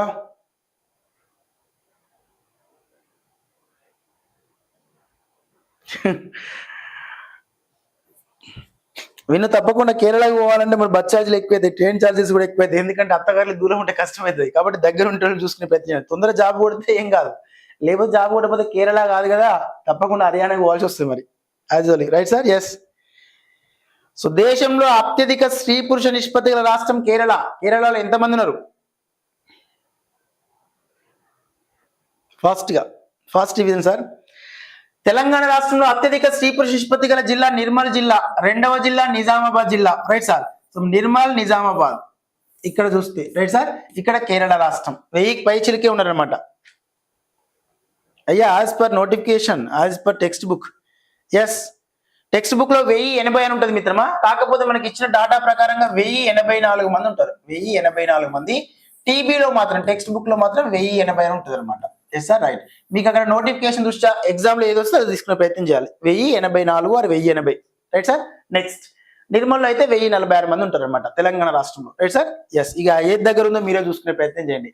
తొందరగా డిఎస్సి కొడితే అది 4 అక్షంతలు వేయచ్చు. మమ్మల్ని కూడా రమ్మంటే భోజనానికి వచ్చే ప్రయత్నం చేస్తాం. ఓకేనా, లైవ్ లో ఉన్న మిత్రుడు. Right sir. ఇక వ్యవహారిక జీవితంలోకి అడుగు పెట్టిన వాళ్ళకి అట్లాంటి అవకాశం ఏం లేదు. కానీ కాకపోతే స్త్రీ పురుష నిష్పత్తిని సముచితంగా ఏర్పాటు చేయవలసిన బాధ్యత మీ మీదే ఉంది. భారతదేశం యొక్క జనాభా పెరుగుదలకు కారణం కాకుండా భారతదేశం యొక్క జనాభాను నియంత్రించాల్సిన బరువు బాధ్యతలు మీ పైనే ఉన్నవి. రైట్ సార్, ఇది మాత్రం గమనించే ప్రయత్నం చేయండి. నెక్స్ట్ రిమైనింగ్ అదే తరహాలోనే గమనిస్తే స్త్రీ పురుష నిష్పత్తిపై క్వశ్చన్ వచ్చింది. నెక్స్ట్ ఇంకొక ప్రశ్న అడిగాడు మన మిత్రుడు. Right sir. సార్ డూన్లు ఎక్కడున్నాయి అని. డూన్లు అంటే ఇది ఎక్కడిదో సార్ అని చెప్పి అనుకోవద్దు. ఇక్కడ మనకి 3 ప్రశ్నలు వచ్చినాయి మిత్రమా ఈ ఏరియాస్ నుంచి. అందుకే ఒకసారి గమనించండి సార్. సో మనకు అడిగినటువంటి ప్రశ్న నిమిత్తం 3 ప్రశ్నలు రావడం జరిగింది. ఎక్కడ? జనవరి 2వ తేదీ, 5వ తేదీ, 12వ తేదీల. Right sir. శివాలిక్ కొండలని భారతదేశంలో కూడా చూసినట్లయితే సమశీతోష్ణ మండల తేమతో కూడిన ఆకురాల్ చరణ్యాలకు ప్రసిద్ధిగా పేర్కొంటాం. సమశీతోష్ణ మండల తేమతో కూడిన ఆకురాల్ చరణ్యాలు. భారతదేశంలో ఉన్నటువంటి హిమాచల్ పర్వతాలు ఏవైతున్నాయో ఈ హిమాచల్ పర్వత శ్రేణుల్లో మనకు సతతహరిత అరణ్యాలు ఉంటాయి, శృంగాకార అరణ్యాలు ఉంటాయి. ఇది సమశీతోష్ణ మండల సతతహరిత అరణ్యాలు. సమశీతోష్ణ మండల సతతహరిత అరణ్యాలు ఉంటవి. శృంగాకార అరణ్యాలు అనేవి విస్తరించుంటవి. ఎక్కడ? హిమాచల్ పర్వతాలలో. హిమాద్రి పర్వత శ్రేణి ఏదైతుందో ఈ హిమాద్రి పర్వత శ్రేణిలో ఆల్ఫైన్ అరణ్యాలు విస్తరించుంటాయి. ఆల్ఫైన్ అరణ్యాలు. Right sir. అదే తరహాలోనే ఇక్కడ శివాలిక్ కొండల్లో అయితే సమశీతోష్ణ మండల తేమతో కూడిన ఆకురాల చరణ్యాలు ఉంటాయి. ఇది కల్పకు పుట్టినీళ్ళుగా పేర్కొంటాం. ఇలాంటి శివాలిక్ కొండల్ని స్థానికంగా మన భారతదేశానికి ఉత్తరం వైపున ఒక్కొక్క రాష్ట్రంలో ఒక్కొక్క పేరుతో పిలుస్తున్నారు. అందులో జమ్మూ కాశ్మీర్ లో అయితే జమ్మూ కొండలు అనే పేరుతో పిలుస్తున్నాం. జమ్మూ కాశ్మీర్ లో ఏమన్నా సార్? జమ్మూ కొండలని గిద్దెలు సర్మాకని. ఉత్తరాఖండ్ రాష్ట్రంలో దూద్వా కొండలు అన్నాం. సిక్కిం రాష్ట్రంలో చురియా కొండలని పేర్కొన్నాం. అరుణాచల్ ప్రదేశ్ రాష్ట్రంలో మిష్మి కొండలు అన్నాం. జాగ్రత్త గమనించాలి, మిష్మి కొండలు అన్నాం. ఇక్కడే డాప్లా కొండలు ఉన్నవి. అదే మాదిరిగా అబుసోరో కొండలు ఉన్నవి. పాట్గాయ్ కొండలు ఉన్నాయి. పాట్గాయ్ బమ్ కొండలు, పాట్గాయ్ బమ్ కొండలు అనేవి కూడా ఉన్నవి. ఇక్కడ పాట్గాయ్ బమ్ కొండలు అనేవి కూడా ఇక్కడ కనిపిస్తున్నవి అరుణాచల్ ప్రదేశ్ రాష్ట్రంలో. నేపాల్ దేశంలో చురియా కొండలు, నేపాల్ సిక్కింలో చురియా కొండలు ఉంటవి. రిమైనింగ్ హిమాచల్ ప్రదేశ్ రాష్ట్రంలో శివాలిక్ కొండల మధ్య, హిమాచల్ ప్రదేశ్ రాష్ట్రంలోని శివాలిక్ పర్వత ప్రాంతాలు, అదే మాదిరిగా మనకి హిమాచల్ పర్వతాలు ఏవైతున్నాయో శివాలిక్ పర్వతాలు, హిమాచల్ పర్వతాలు, మధ్య హిమాలయాలకి బాహ్య హిమాలయాలకి మధ్యలో సన్నని సమదైర్ఘ్య లోయలు ఏవైతున్నాయో, సన్నగా ఉండే లోయలు ఏవైతున్నాయో వాటిని డూన్లు అని పేర్కొంటాం. Right sir. 2 కొండ ప్రాంతాలు, పర్వత ప్రాంతాల మధ్య రాకపోకలకు అనుకూలంగా ఉండే రోడ్డు మార్గాలనేమో కనుమలు అంటాం. కొండ ప్రాంతాలు, పర్వత ప్రాంతాల మధ్య రాకపోకలకు అనుకూలంగా ఉండే వాటిని ఏమంటారు సార్? కనుమలని పేర్కొంటాం. కొండలు పర్వతాల మధ్య సమతలంగా ఉండి కొంత దీర్ఘంగా ఉండే లోయలు ఏవైతున్నాయో ఈ సమదైర్ఘ్య లోయలు ఏవైతున్నాయో భూదైర్ఘ్య లోయలు లేదా సమదైర్ఘ్య లోయలని, దైర్ఘ్య అంటే లోతు ఎక్కువ అని అంటాం. అలాంటి లోయలని డూన్లు అని పేర్కొంటాం. ఏమంటారు సార్? డూన్స్. ఇలా ఉదంపూర్ డూన్, కోట్లీ డూన్, డెహ్రాడూన్, పాట్లీ డూన్ అని పేర్కొన్నాం కదా. ఈ డూన్ లో డెహ్రాడూన్ సర్వే ఆఫ్ ఇండియా ప్రధాన కేంద్ర కార్యాలయం ఇక్కడే ఉన్నది, డెహ్రాడూన్ లోనే. ఈ పర్వతీయ అరణ్యాల యొక్క పరిశోధన కేంద్రం కూడా డెహ్రాడూన్ లోనే ఉంటుంది. Right sir. ఆ తరహా మనకు ఉన్నటువంటి వాటిలో డూన్లు అంటే హిమాచల్ హిమాలయాలకి శివాలిక్ హిమాలయాలకి మధ్యలో సన్నని లోయలు ఏవైతున్నాయో వాటిని డూన్లు అని పేర్కొంటాం. ఎంతమంది పెట్టింది సార్ నిన్న రైట్ ఆన్సర్? తలుగుతున్నాయి ఏమన్నా? అయ్యే మనం డిస్కస్ చేసేటి ఏమన్నా మీరు పెట్టిందని తలుగుతున్నాయా? ఇవన్నీ ఎవ్రీ టాపిక్ పైన మనం ఎగ్జామ్ పెట్టాం కదా మన యొక్క టెస్ట్ సిరీస్ లోపల. ప్రతి టెస్ట్ సిరీస్ లోపల వీటన్నిటి మీకు టెస్ట్ పోర్టల్ నుంచి బయటకు తీసి చూపించవచ్చు. Right sir. సో కాకపోతే టైం లేట్ అవుతుంది అట్లా తీసుకోవడం, మళ్ళీ టెస్ట్ పోర్టల్ పెట్టడం ఇలాంటివి కూడా. Right sir. కాబట్టి ప్రతి ఏరియా కూడా టచ్ చేస్తూ మీకు ఇచ్చాను. అందుకనే మీరు బయటకు వచ్చిన తర్వాత ఎగ్జామ్ పర్ఫెక్ట్ రాస్తామని చెప్పేసి అన్నారు. Right sir. ఒక విధంగా చెప్పాలంటే హ్యాపీ సార్. బట్ కాకపోతే గమనించండి, మొత్తంగా చూసినట్లయితే మీరు Venkat sir online class app లో కనుక డిఎస్సిని క్రాక్ చేయాలని సదుద్దేశం ఉండి ఎవరైతే సీరియస్ ఆస్పిరెంట్స్ ఉన్నారో మాక్సిమం ఈ రోజు సింగిల్ 1 డే ఆఫర్ ఉంది, స్పెషల్ 1 డే ఆఫర్ ఉంది మిత్రమా. స్పెషల్ డే ఆఫర్ ఈ సంక్రాంతి దినాన్ని పరిగణించుకుని 1 డే ఆఫర్ పెట్టాం. 599 కేమో టెస్ట్ సిరీస్ ఉంటుంది. అందులో సోషల్ కంటెంట్ టెస్ట్ కి వీడియో ఎక్స్ప్లెనేషన్ ఉంటుంది. ఇంటర్మీడియట్ వరకు టెస్ట్ ఉంటుంది కంటెంట్ పైన. రిమైనింగ్ అదే మాదిరిగా మనకు ఉన్నటువంటి ఏదైతే PIE methodology, social methodology, PIE psychology, interaction, DK current affairs వీటన్నిటిపైన కూడా టెస్ట్ ఉంటుంది. ప్రతి పాఠం పైన ఎగ్జామ్ ఉంటుంది సార్. ఆ పాఠానికి సంబంధించిన ఎగ్జామ్ యొక్క వీడియో ఎక్స్ప్లెనేషన్ ఉంటుంది. ఇప్పుడు ఎట్లయితే డిస్కషన్ అట్లే ఉంటుంది, right sir. Remaining content course లోపల history, civics, economy, geography intermediate వరకు నాతో పాటుగా చంద్రశేఖర్ సార్ హిస్టరీకి, కుర్మయ్య సార్ ఎకానమీకి, దాంతో పాటు మళ్ళీ ఆ యొక్క సివిక్స్ కి దేవేందర్ సార్, ఇంటర్మీడియట్ వరకు మీకు లైవ్ అండ్ రికార్డ్ క్లాసెస్ ఉంటాయి. లైవ్ అండ్ రికార్డ్ క్లాసెస్ మీకు నోటిఫికేషన్ పెడతాం. ఇప్పటిదాకా జరిగిన అన్ని రికార్డ్ అయి ఉంటవి. తర్వాత మీకు నోటిఫికేషన్ పెట్టినప్పుడు రమ్మంటే వస్తే మీరు లైవ్ లో ఉండొచ్చు. మీకు ఏమైనా డౌట్స్ ఉంటే కూడా వినొచ్చు, రైట్ సార్. ఎస్, ఇది గమనించే ప్రయత్నం చేయండి, ఓకేనా, రైట్ సార్. నెక్స్ట్ అదే తరహాలోనే నెక్స్ట్ క్వశ్చన్ ఒకసారి గమనించారా. ఇక్కడ తారి ఎడారి గురించి మాట్లాడుకున్నాం కదా సార్, రైట్ మిత్రమా. ఒకసారి గమనించండి, తారి ఎడారికి సంబంధించిన ప్రతిపాదన ఒకసారి డిస్కస్ చేసాం, మరొకసారి చూసే ప్రయత్నం చేద్దాం, రైట్ మిత్రమా. ఎస్, భారతదేశంలో అతిపెద్ద ఎడారి తారి ఎడారి అని పేర్కొన్నాం. ప్రపంచంలో అతిపెద్ద ఎడారి ఏది అంటే మనకి సహారా ఎడారి అని పేర్కొనొచ్చు. భారతదేశంలో అతిపెద్ద ఎడారి తారి ఎడారి, ప్రపంచంలో అతిపెద్ద ఎడారి ఏది అంటే సహారా ఎడారి అని పేర్కొనొచ్చు, రైట్ మిత్రమా. ఎస్, ఒకసారి గమనించండి సార్ ఇచ్చిన వాటి దృష్ట్యా, రైట్ సార్. కనిపెడుతుందా అయ్యా, రైట్ సార్. ఒకసారి చూస్తే భారతదేశంలో అతిపెద్ద ఎడారిగా పిలువబడుతున్నది భారతదేశ ఉపఖండంలో అతిపెద్ద ఎడారి, జీవవైవిధ్యం కలిగిన ప్రాంతంగా ప్రసిద్ధిగాంచిన మిత్రమా. రిమైనింగ్ తారి ఎడారి భారతదేశంలో అత్యధికంగా పాకిస్తాన్ లో కొద్ది భాగం ఉంది. మొత్తం తారి ఎడారి 2 లక్షల చదరపు కిలోమీటర్ వైశాల్యం ఉంటుంది. మన భారతదేశంలో 1,75,000 చదరపు కిలోమీటర్ ఉంటే పాకిస్తాన్ లో మిగతా 25,000 చదరపు కిలోమీటర్ వైశాల్యం ఉంటుంది. తారి ఎడారి భారతదేశంలో ప్రధానంగా చూస్తే రాజస్థాన్ లో అధిక భాగం ఉంటుంది. పంజాబ్, హర్యానాలో కొంత భాగం పాక్షికంగా విస్తరించి ఉంటుంది. రిమైనింగ్ తారి ఎడారిలో సగటు వార్షిక వర్షపాతం ప్రీవియస్ ప్రశ్న రీసెంట్ గా డిఎస్సిలో 10 సెంటీమీటర్ నుంచి 15 సెంటీమీటర్, అంటే 100 మిల్లీమీటర్. టెక్స్ట్ బుక్ లో 100 మిల్లీమీటర్ నుంచి 150 మిల్లీమీటర్ల వద్ద ఉంటుంది అని పేర్కొన్నారు, రైట్ సార్. సుమారుగా ఇక్కడ 10 నుంచి 50 సెంటీమీటర్ ప్రస్తావన ఉంటుంది ఇంటర్మీడియట్ లో. కాకపోతే మనకు 10 నుంచి సుమారుగా మన టెక్స్ట్ బుక్ దృష్టి చూస్తే సో ఇక్కడ 100 మిల్లీమీటర్ల నుంచి మొదలుకుంటే 150 మిల్లీమీటర్ల మధ్య వార్షిక వర్షపాతం అవుతుంది. తక్కువ వార్షిక వర్షపాతం అవుతుంది, ఎక్కువ ఉష్ణోగ్రత నమోదవుతాయి. కాబట్టి ఈ ప్రాంతంలో మొత్తంగా జీరోపైట్స్, థాలోపైట్స్ రకానికి చెందిన వృక్ష సంపద, దాంతో పాటుగా కొంత తక్కువ మొత్తంలో జంతు సంపద విస్తరించి ఉంటుంది. అదే తరహా ఈ ప్రాంతంలో ఎక్కువ మొత్తంలో చూసినట్లయితే ఖర్జూరపు తోటలు ఎక్కువ చేస్తాం. ఈ ప్రాంతంలో జోధ్పూర్, బికనూర్, జైసల్మీర్ పట్టణాలు ఉన్నాయి. సో పోఖ్రాన్ అణు పరిశోధన కేంద్రం ఇక్కడనే జరిపింది, రైట్ సార్. రిమైనింగ్ నీటి లభ్యత ఉన్న ప్రదేశాల్లో జన్మించి ఎడార్ల మీదుగా ప్రవహించే నదులు ఏవైతున్నాయో వాటిని ఎక్సోటిక్ రివర్స్ అని పేర్కొంటాం. అలా భారతదేశంలోని తారి ఎడారి గుండా ప్రవహించే ఎక్సోటిక్ రివర్ గా పిలువబడుతున్నది మనకు సింధు నదిని పేర్కొంటాం. తారి ఎడారి ప్రాంతంలో ప్రధానంగా ప్రవహించినది లూని నది. లూని నదిని ప్రధానమైన నదిగా పేర్కొనవచ్చు, రైట్ సార్. ఇక్కడ ఎడారి ప్రాంతంలో కదిలే ఇసుక దిబ్బలని స్ట్రియాన్స్ అంటాం. సైక్లోన్లని సైమోన్స్ అని పేర్కొంటాం. ఎడారి ప్రాంతంలో కదిలే ఇసుక దిబ్బలు వేరే ప్రాంతంలో పోయి అర్ధచంద్రాకారంగా ఉంటే వాటి బార్కాన్స్ అని పేర్కొంటాం. ఇంటర్మీడియట్ ఫస్ట్ లో కనబడుతుంది. మళ్ళీ కత్తి ఆకారంలో ఉంటే సైఫ్లు అనే పేరుతో ప్రతిపాదిస్తాం, రైట్ సార్. ఇలా తారి ఎడారి మన భారతదేశానికి పశ్చిమ వాయు దిశలో ప్రధానంగా అతిపెద్ద ఎడారిగా ప్రసిద్ధిగాంచినది, రైట్ మిత్రమా. నెక్స్ట్ ఇక్కడ రీసెంట్ గా మనం డిస్కస్ చేసాం మిత్రమా పవనాల గురించి సంబంధించిన సమాచారం, రైట్ సార్. పవనాలకు సంబంధించిన సమాచారంలో స్థానిక పవనాలు అని పేర్కొన్నాం. ఏమన్నా సార్, స్థానిక పవనాలు. ఎస్ మిత్రమా, గమనించండి. స్థానిక పవనాలలో ఉష్ణ పవనాలు, శీతల పవనాలు, రైట్ సార్. ఉష్ణ పవనాలు అంటే వేడి గాలులు, శీతల పవనాలు అంటే చల్లటి గాలులు, అంతమించి వేరే ఏం లేదు, రైట్ సార్. ఎస్, ఉష్ణ పవనాలు, శీతల పవనాలు. గాలి ఎక్కడి నుంచి ఎటువైపు వీస్తుంది? ఎక్కువ పీడనం ఉన్న ప్రాంతం నుంచి తక్కువ పీడనం ఉన్న ప్రాంతానికి వీస్తుంది గాలి. సో ఇక్కడ గమనిస్తే మిత్రమా మనకు ఉష్ణ పవనాలకు ఉదాహరణలుగా చినూక్ అనేటటువంటి పేరు పిలిచాం. ఇది అమెరికా ప్రాంతం. ఫోన్, ఆల్ప్ పర్వత ప్రాంతాలు ప్రధానంగా యూరప్ ఖండం. లూ, ఇండియా. ఇవి తప్పకుండా డిఎస్సిలో టెట్లో వస్తుంది, ఫోన్, లూ అనేవి. రిమైనింగ్ సిమ్మన్, అరేబియన్ ఎడారి. Norwesters, New Zealand. Yamo, Japan. ఈ ప్రాంతాలలో వీచేటటువంటి ఉష్ణ పవనాలని ప్రధానంగా మనం ఈ పేరుతో పిలుస్తున్నాం, రైట్ సార్. నిన్న అడిగాడు మనకి ఫోన్ గురించి, ఏమన్నాడు సార్? ఫోన్ అనేటటువంటి పవనాల గురించి, రైట్ మిత్రమా.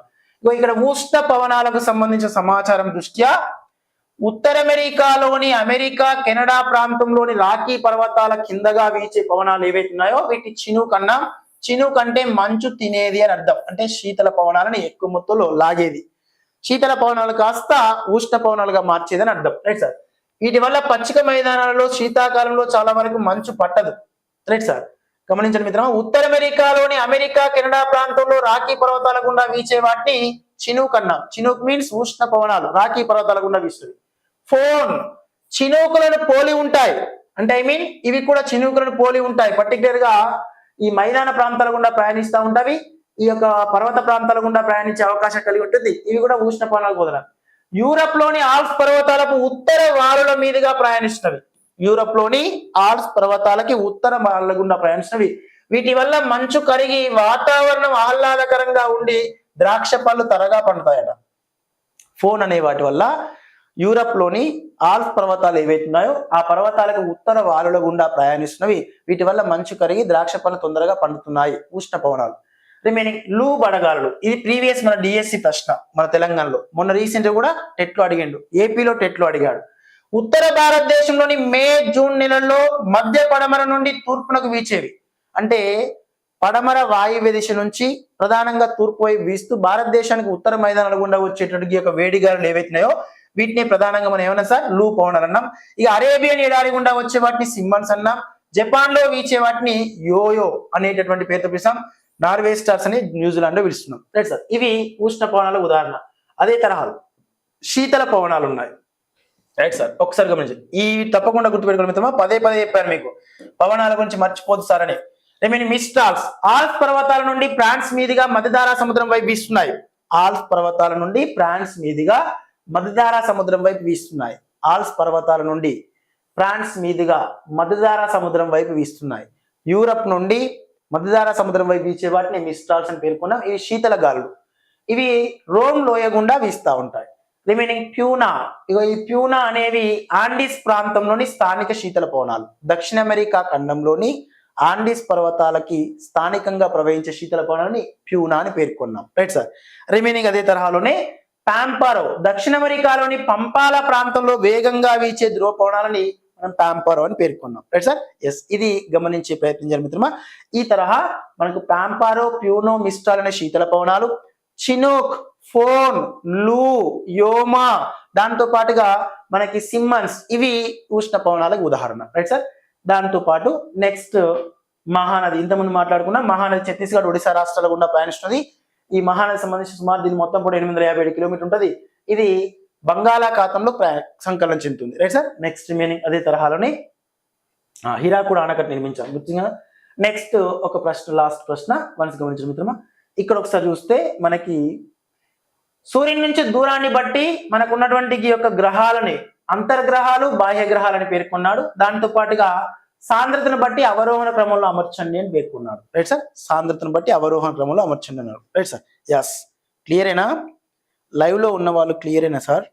ఏమైనా ఇబ్బందికరంగా ఉందా? రైట్ మిత్రం. ఎనీవే వన్స్ గమనించండి సార్.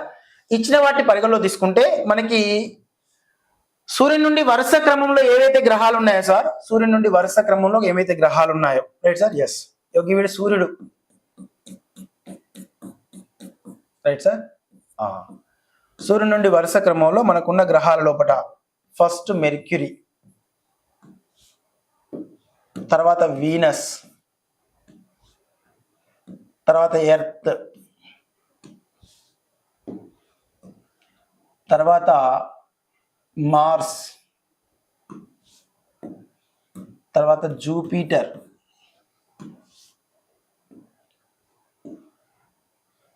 తర్వాత సాటర్న్,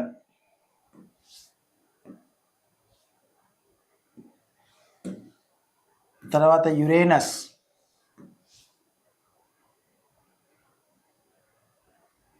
రైట్ సార్, తర్వాత నెప్ట్యూన్. రైట్ మిత్రమా. ఎస్. ఇవి మనకున్న 8 గ్రహాలు. Right sir. ఒకటి బుధుడు, తర్వాత శుక్రుడు, తర్వాత భూమి, తర్వాత అంగారకుడు లేదా కుజుడు,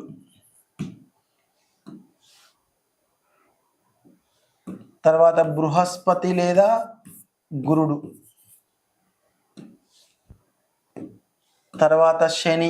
ఇగో వీడు మనమే ఎక్కువ ఉన్నాడు అనుకో సార్, నువ్వు ఎన్నిసార్లు ఎగ్జామ్ రాసినా రాదు రాదు రాదు అంటారు. Right sir.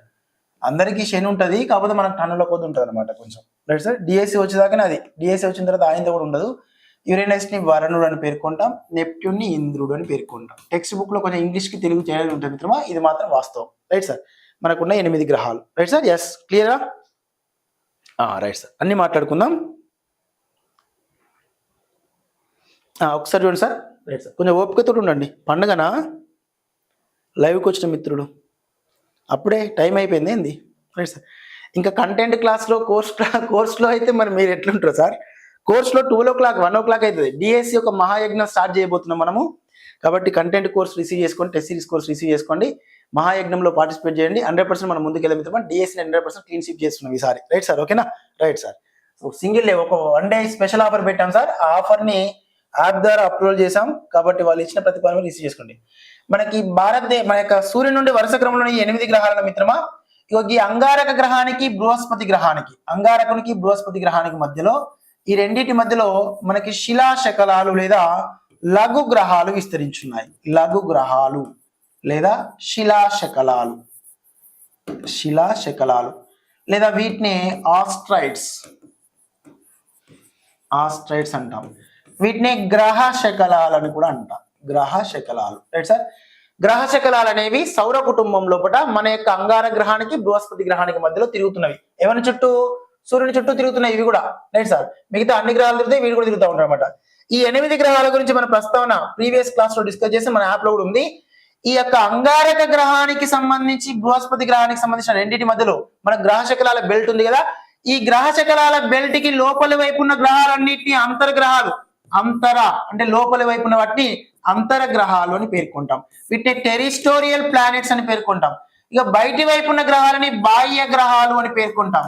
బాహ్య గ్రహాలు. వీటిని జోవియట్ ప్లానెట్స్ అని పేర్కొంటారు. మన గ్రహాలని క్లాసిఫైడ్ చేశారు. ఏ విధంగా వర్గీకరించారు? గ్రహ శకలాల యొక్క బెల్ట్ ను ఆధారంగా చేసుకుని 2 రకాలు డివైడ్ చేశారు. గ్రహ శకలాల బెల్ట్ కి బయటి వైపున వాటిని బాహ్య గ్రహాలు అన్నాడు, లోపల వైపున గ్రహాలను అంతర్గ్రహాలు అన్నాడు. అంతర్గ్రహాలు 4 ఉన్నవి.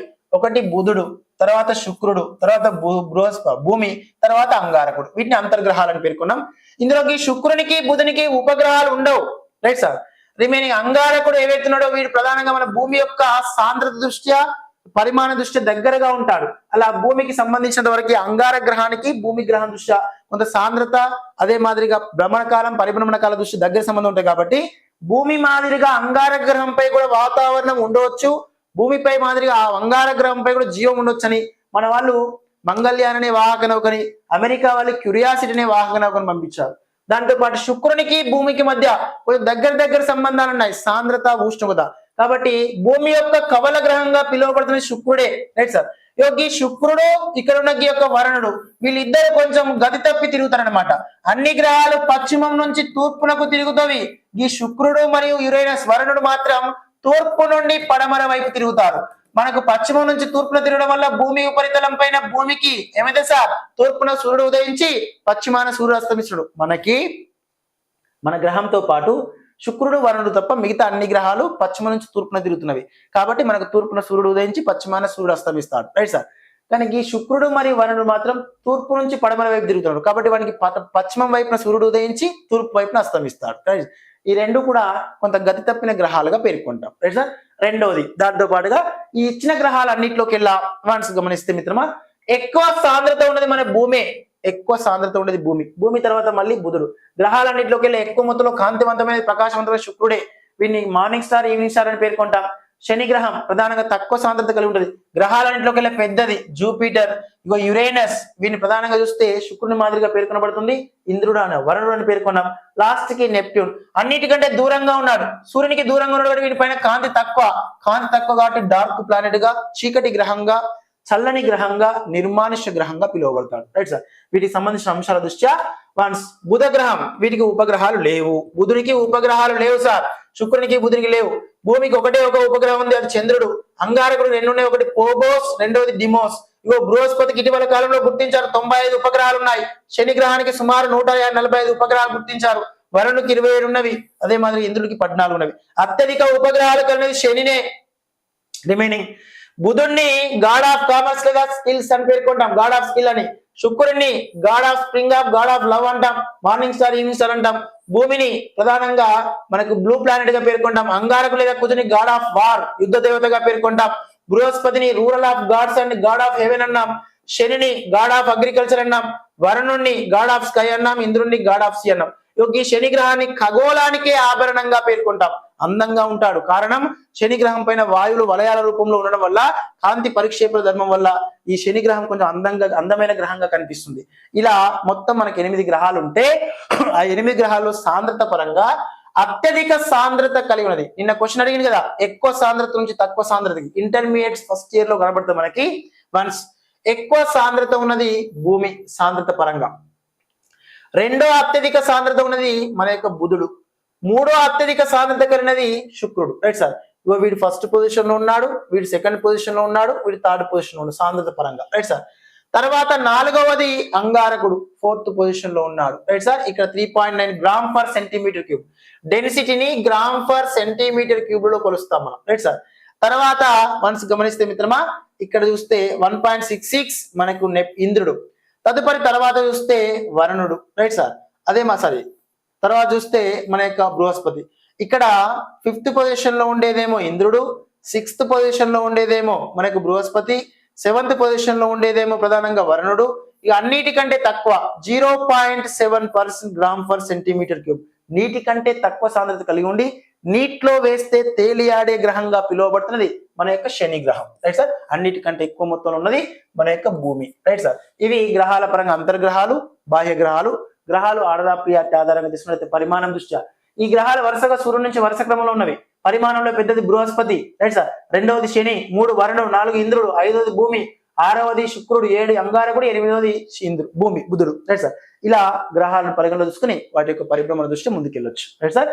రిమైనింగ్ శిలలకు సంబంధించిన సమాచారం ఈ అగ్ని పర్వతాలకు సంబంధించిన శిలల దృష్ట్యా మనకు అంతర్గమ శిలలు లేదా అగ్నిశిలలు అని పేర్కొంటాం. Right sir. ఈ అగ్నిశిలలు అభివృద్ధి చెందే క్రమాన్ని బట్టి అంతర్గమ శిలలు. Right sir. వాటి యొక్క అభివృద్ధి క్రమాన్ని బట్టి శిలలకు సంబంధించిన సమాచారం నెక్స్ట్ మనం రేపు క్లాస్ లో డిస్కస్ చేద్దాం మిత్రమా. ఇట్లా విశ్లేషణ మొత్తం హిస్టరీ, సివిక్స్, ఎకానమీ, జాగ్రఫీ మొత్తం కూడా కంటెంట్ కోర్స్ లో టెస్ట్ సిరీస్ కోర్స్ లో మీకు వీడియో రూపంలో అందించడం జరుగుతుంది. ప్రీవియస్ ప్రశ్నలు, ప్రీవియస్ డిఎస్సి ప్రశ్నలకు సంబంధించిన సమాచారం కూడా ప్రీవియస్ ప్రశ్నల యొక్క విశ్లేషణ డిస్కస్ చేసే ప్రయత్నం చేద్దాం మిత్రమా. ఇది మన Venkat sir online class app లో ఉన్నటువంటి మన యొక్క టెస్ట్ విశ్లేషణ సంబంధించిన సమాచారం. Right sir. రిమైనింగ్ ఇక ఇవి మన కోర్సులు మిత్రమా. సో 1 డే ఆఫర్ కింద 599 రూపీస్ కి మీకు కోర్సు అనేవి అందుబాటులో ఉన్నవి. Right sir. Social content test series అన్ని సబ్జెక్టుల పైన టెస్ట్ ఉంటాయి సార్. ఆల్ సబ్జెక్టుల పైన టెస్ట్ ఉంటవి. ఇప్పుడు ఇంటర్ షెడ్యూల్ అనేది నడుస్తుంది. రైట్ మిత్రమా. షెడ్యూల్ ముందే ప్రొవైడ్ చేస్తాం. ఇప్పటి వరకు అప్లోడ్ చేసిన అన్ని మీరు ఎప్పుడంటే అప్పుడు రాసుకోవచ్చు, ఎన్నిసార్లు అయినా అటెంప్ట్ చేసుకోవచ్చు, ల్యాప్టాప్ లో కూడా రాసుకోవచ్చు. ఈ కోర్సు 599 రూపాయలకి 1 year వ్యాలిడిటీ మనకు డిఎస్సి దాకా వస్తుంది. Right sir. ఈ కోర్సుకు సంబంధించిన ప్రతిపాదనలో ఈ సోషల్ కంటెంట్ టెస్ట్ ఉంటాయి కదా, ఆ టెస్ట్ కు వీడియో ఎక్స్ప్లెనేషన్ ఉంటుంది. సోషల్ కంటెంట్ టెస్ట్ కి వీడియో ఎక్స్ప్లెనేషన్ అది తెలంగాణ వాళ్ళకి ప్లస్ అదే మాదిరిగా ఆంధ్రప్రదేశ్ వారికి వేరువేరుగా ఏర్పాటు చేసాం. వేరువేరుగా రిసీవ్ చేసుకోండి. ఈ రోజు రేపు మార్నింగ్ సెషన్ మీకు ఎస్జిటికి సంబంధించినటువంటి టెస్ట్ సిరీస్ టెస్టులు, మరి అదే మాదిరిగా సోషల్ కంటెంట్ వీడియో ఎక్స్ప్లెనేషన్ క్లాసులు. సోషల్ కంటెంట్ సంబంధించిన 6వ తరగతి 3వ తరగతి నుంచి 10వ తరగతి వరకు వీడియో క్లాసులు ఉంటవి. దాంతో పాటుగా టెస్ట్లలో అన్ని సబ్జెక్టుల పైన టెస్ట్ ఉంటవి. లాస్ట్ కి ఎస్జిటి డిఎస్సి గ్రాండ్ టెస్ట్ ఉంటవి. ఈ మొత్తం కోర్సు కూడా రేపు మార్నింగ్ సెషన్ లో మీకు అందుబాటులోకి వస్తుంది. Right sir. రిమైన్ దాంతో పాటుగా డిఎస్సి సోషల్ ఇంటర్ వరకు social content course. Social content course ఏదైతే ఉందో మిత్రమా, ఈ సోషల్ కంటెంట్ కోర్స్ ఇంటర్ వరకు మనకు Venkat sir online class app లో ఏపీ వాళ్ళకి తెలంగాణ వారికి సపరేట్ గా 699 రూపాయలకి అందుబాటులో ఉంది. 699 కి ఇంటర్మీడియట్ వరకు హిస్టరీ, సివిక్స్, ఎకానమీ, జాగ్రఫీ. ప్రత్యేకంగా ఏపీ వాళ్ళకు ఉంటుంది, ప్రత్యేకంగా మన తెలంగాణ వాళ్ళకు ఉంటుంది. సో పిఐఈ ప్లస్ అదే మాదిరిగా మెథడాలజీ, జీకే, కరెంట్ అఫైర్స్ సంబంధించిన కోర్సులని మనం ఆఫ్టర్ పొంగల్ సంక్రాంతి పండుగ తర్వాత నుంచి స్టార్ట్ చేస్తున్నాం. ఆ కోర్సు కూడా తక్కువ మొత్తంలో మీకు అందరికీ చేరువయ్యే విధంగా ఏర్పాటు చేస్తాను. కాబట్టి రిసీవ్ చేసుకోండి. మీకు తెలిసిన మిత్రులకి, తెలిసిన ఫ్రెండ్స్ కి షేర్ చేసే ప్రయత్నం చేయండి. Right sir. ప్రతి ఒక్కరు కూడా వెంకట్ సార్ ద్వారా మీరు పొందుతున్న లబ్ధి, మీరు పొందుతున్నటువంటి ప్రతిపాదన అంటే మీ యొక్క లోపల ఉన్న వ్యక్తిని అడగండి. టెస్టులు రాసిన వాళ్ళు ఇటీవల కాలంలో మన కోర్సులు తీసుకొని ఏపీలో, తెలంగాణలో ఎగ్జామ్స్ రాసిన వాళ్ళు ఎవరైతున్నారో, సార్ మాకు సార్ వల్ల బెనిఫిట్ అవుతుంది, సార్ వల్ల సార్ చేసేటటువంటి కార్యక్రమం వల్ల మాకు యూజ్ అవుతుందనే నేపథ్యం మీకు కలిగితే ఒక చిన్న స్టాటస్ పెట్టుకోండి, నలుగురు షేర్ చేసే ప్రయత్నం చేయండి. మంచిగా చెప్పండి, మీకు కలిగిన అనుభవాన్ని మీ యొక్క అనుభవాన్ని చెప్పండి, తెలియపరచండి. Right sir. కాకపోతే చెప్పడం వల్ల కొంచెం ఎక్కువ మొత్తం మనం ముందుకు వెళ్ళొచ్చు మిత్రమా. సో యాప్ లో ఉన్నటువంటి ప్రతిపాదన ఎక్కువ మందికి చేరువవడం వల్ల ఎక్కువ మొత్తంలో చేరువైతే ఎక్కువ రిజల్ట్ తీసుకురావచ్చు ఒక ప్రతిపాదన. దాంతో పాటుగా మీరు అత్యధిక సంఖ్యలో కోర్స్ రిసీవ్ చేసుకోవడం వల్ల వ్యవస్థ ముందుకెళ్తున్న ఒక భావన. Right sir. ఈ రెండింటిని పరిగణించుకుని ఏర్పాటు చేసాం సార్. మనకి స్కూల్ అసిస్టెంట్ సోషల్ కి ప్రిపేర్ అయ్యే మిత్రులు, డిఎస్సికి ప్రిపేర్ అయ్యే మిత్రులు మధ్యతరగతి కుటుంబాలు, పేద కుటుంబాలు చెందిన వాళ్ళే ఉంటారు. వాళ్ళ ద్వారా నేను ఆర్థిక పరంగా స్వావలంబన పొందడం కోసం ఏర్పాటు చేయలేదు. ఎందుకంటే కేవలం తక్కువ అమౌంట్ పెట్టి బయట మార్కెట్లో మీరు చూడండి, మిగతా వేరే ఆన్లైన్ వ్యవస్థలో ఈ తక్కువ సిస్టంలో అత్యుత్తమమైనటువంటి అధ్యాపక బృందం ద్వారా మీ క్లాసెస్ నిర్వహించడం అనేది చాలా మొత్తంలో కష్టమైన పని. అయినప్పటికీ కూడా సో మీరున్న సిచ్యువేషన్ లో ఒకప్పుడు నేను కూడా ఉన్నాను కాబట్టి దాన్ని పరిగణలో తీసుకొని సర్వీస్ రాకముందు సర్వీస్ వచ్చిన తర్వాత ఎలా ఉంటుంది విధి విధానాలు అనే నేపథ్యంలో అనుభవంతో నేను హ్యాండ్ ఓవర్ చెప్తున్నాను అనమాట. ఇది గమనించే ప్రయత్నం చేసుకోండి, రిసీవ్ చేసుకోండి మిత్రమా. ప్లే స్టోర్కి వెళ్ళండి, Venkat sir online class app download చేసుకోండి, యాప్లో ఉన్న కోర్స్ రిసీవ్ చేసుకోండి. మీకు ఒకవేళ కోర్సులో బై చేసుకోవడం రాకపోయి ఉంటే నాకు అమౌంట్ 965281 నెంబర్కి ఈ 599 రూపీస్ కోర్స్కి జిఎస్టీ ఇంక్లూడింగ్ అవుతుంది, కొంత అమౌంట్ వస్తుంది 600 ప్లస్లో, రైట్ సార్. 600 ప్లస్లో మీకు చూపిస్తుంది, మాక్సిమం 620 ప్లస్ 630 వరకు చూపిస్తుంది సార్. రిమైనింగ్ 699 రూపాయల కోర్స్కి జిఎస్టీ యాడ్ అవుతూ ఇది కూడా 717 రూపాయలు ఏమో చూపిస్తుంది అనమాట, రైట్ సార్. ఈ కోర్సులని సంబంధించిన ఈ అమౌంట్ నాకు phone pay are Google pay చేసి స్క్రీన్ షాట్ పెట్టి సార్ నా కోర్స్ యాక్టివేట్ చేయమంటే నేను డైరెక్ట్ యాక్టివేట్ చేస్తాను, రైట్ సార్. రెండు కోర్సులు రిసీవ్ చేసుకోండి, 100% ఉపయుక్తం అవుతుంది. ఎస్ మిత్రమా, క్లియరా, రైట్ సార్.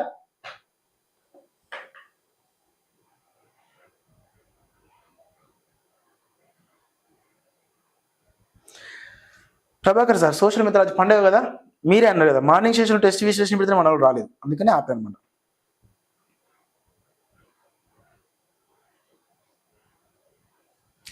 శాటిలైట్ ప్లానెట్ అంటే బుధ గ్రహం చెల్లె, అంటే మనకి ఇప్పుడు భూమికి ఎట్లయితే దగ్గరగా ఉండి తక్కువ పరిభ్రమణ కాలం కలిగింది, సుమారు 88 రోజులు ఉంటుంది అనమాట.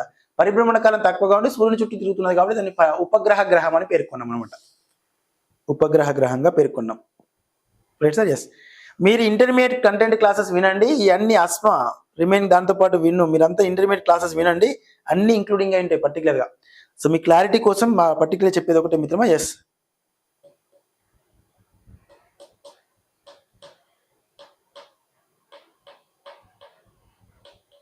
ఓకేనా, రైట్ సార్. ఇంకా ఎనీ మోర్ డౌట్ సార్?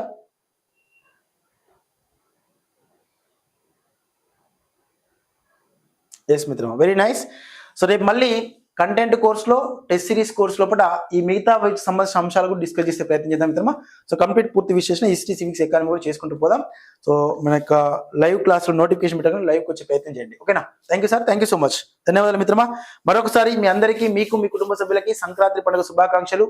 వచ్చే సంక్రాంతి వరకు మీ అందరికీ కూడా ప్రభుత్వ ఉపాధ్యాయ వృత్తిలో స్థిరపడే విధంగా అందుకు కావలసిన శక్తి సామర్థ్యాలు భగవంతుడు మీ అందరికీ ప్రసాదించాలని మనస్ఫూర్తిగా ఆ దేవుణ్ణి ప్రార్థిస్తూ ఈ వీడియో ఇంతటితో ముగిస్తున్నా. అదే కాన్సెప్ట్తో మీరు కూడా మీ యొక్క అంతరాత్మని పరిగణలో తీసుకొని వెంకట్ సార్ ద్వారా మాకు కలుగుతున్నటువంటి ప్రతిపాదన, వెంకట్ సార్ ఆన్లైన్ క్లాస్ ఫ్యామిలీలో మేము కూడా ఒక భాగస్వాములుగా ఉండాలనే నేపథ్యం వస్తే నలుగురు షేర్ చేయండి, చెప్పండి, వాస్తవం చెప్పండి. మీరు కూడా ప్లే స్టోర్కి యాప్ డౌన్లోడ్ చేసుకోండి. మళ్ళీ ఆఫర్ రాదు, single day offer 599 rupees course test సిరీస్కి, 699 కంటెంట్ కోర్స్కి, ఓకేనా, right sir. Yes, thank you మిత్రమా. ఏపీ వాళ్ళకి గ్రూప్ 2 మెయిన్స్కి సంబంధించిన టెస్ట్ సిరీస్ కోర్సులు అందుబాటులో ఉంది. 399 రూపీస్కి 40 నుంచి 50 టెస్ట్లు అప్లోడ్ చేస్తాం మనం. అవి కంప్లీట్గా క్లియర్ అండ్ ట్రాన్స్పరెంట్ రాసుకోవచ్చు. ప్లే స్టోర్కి యాప్ డౌన్లోడ్ చేసుకుని యాప్ రిసీవ్ చేసుకోండి, ఓకేనా. Thank you sir, good night, good night all of you. ఎవరయ్యా సంపత్ సార్?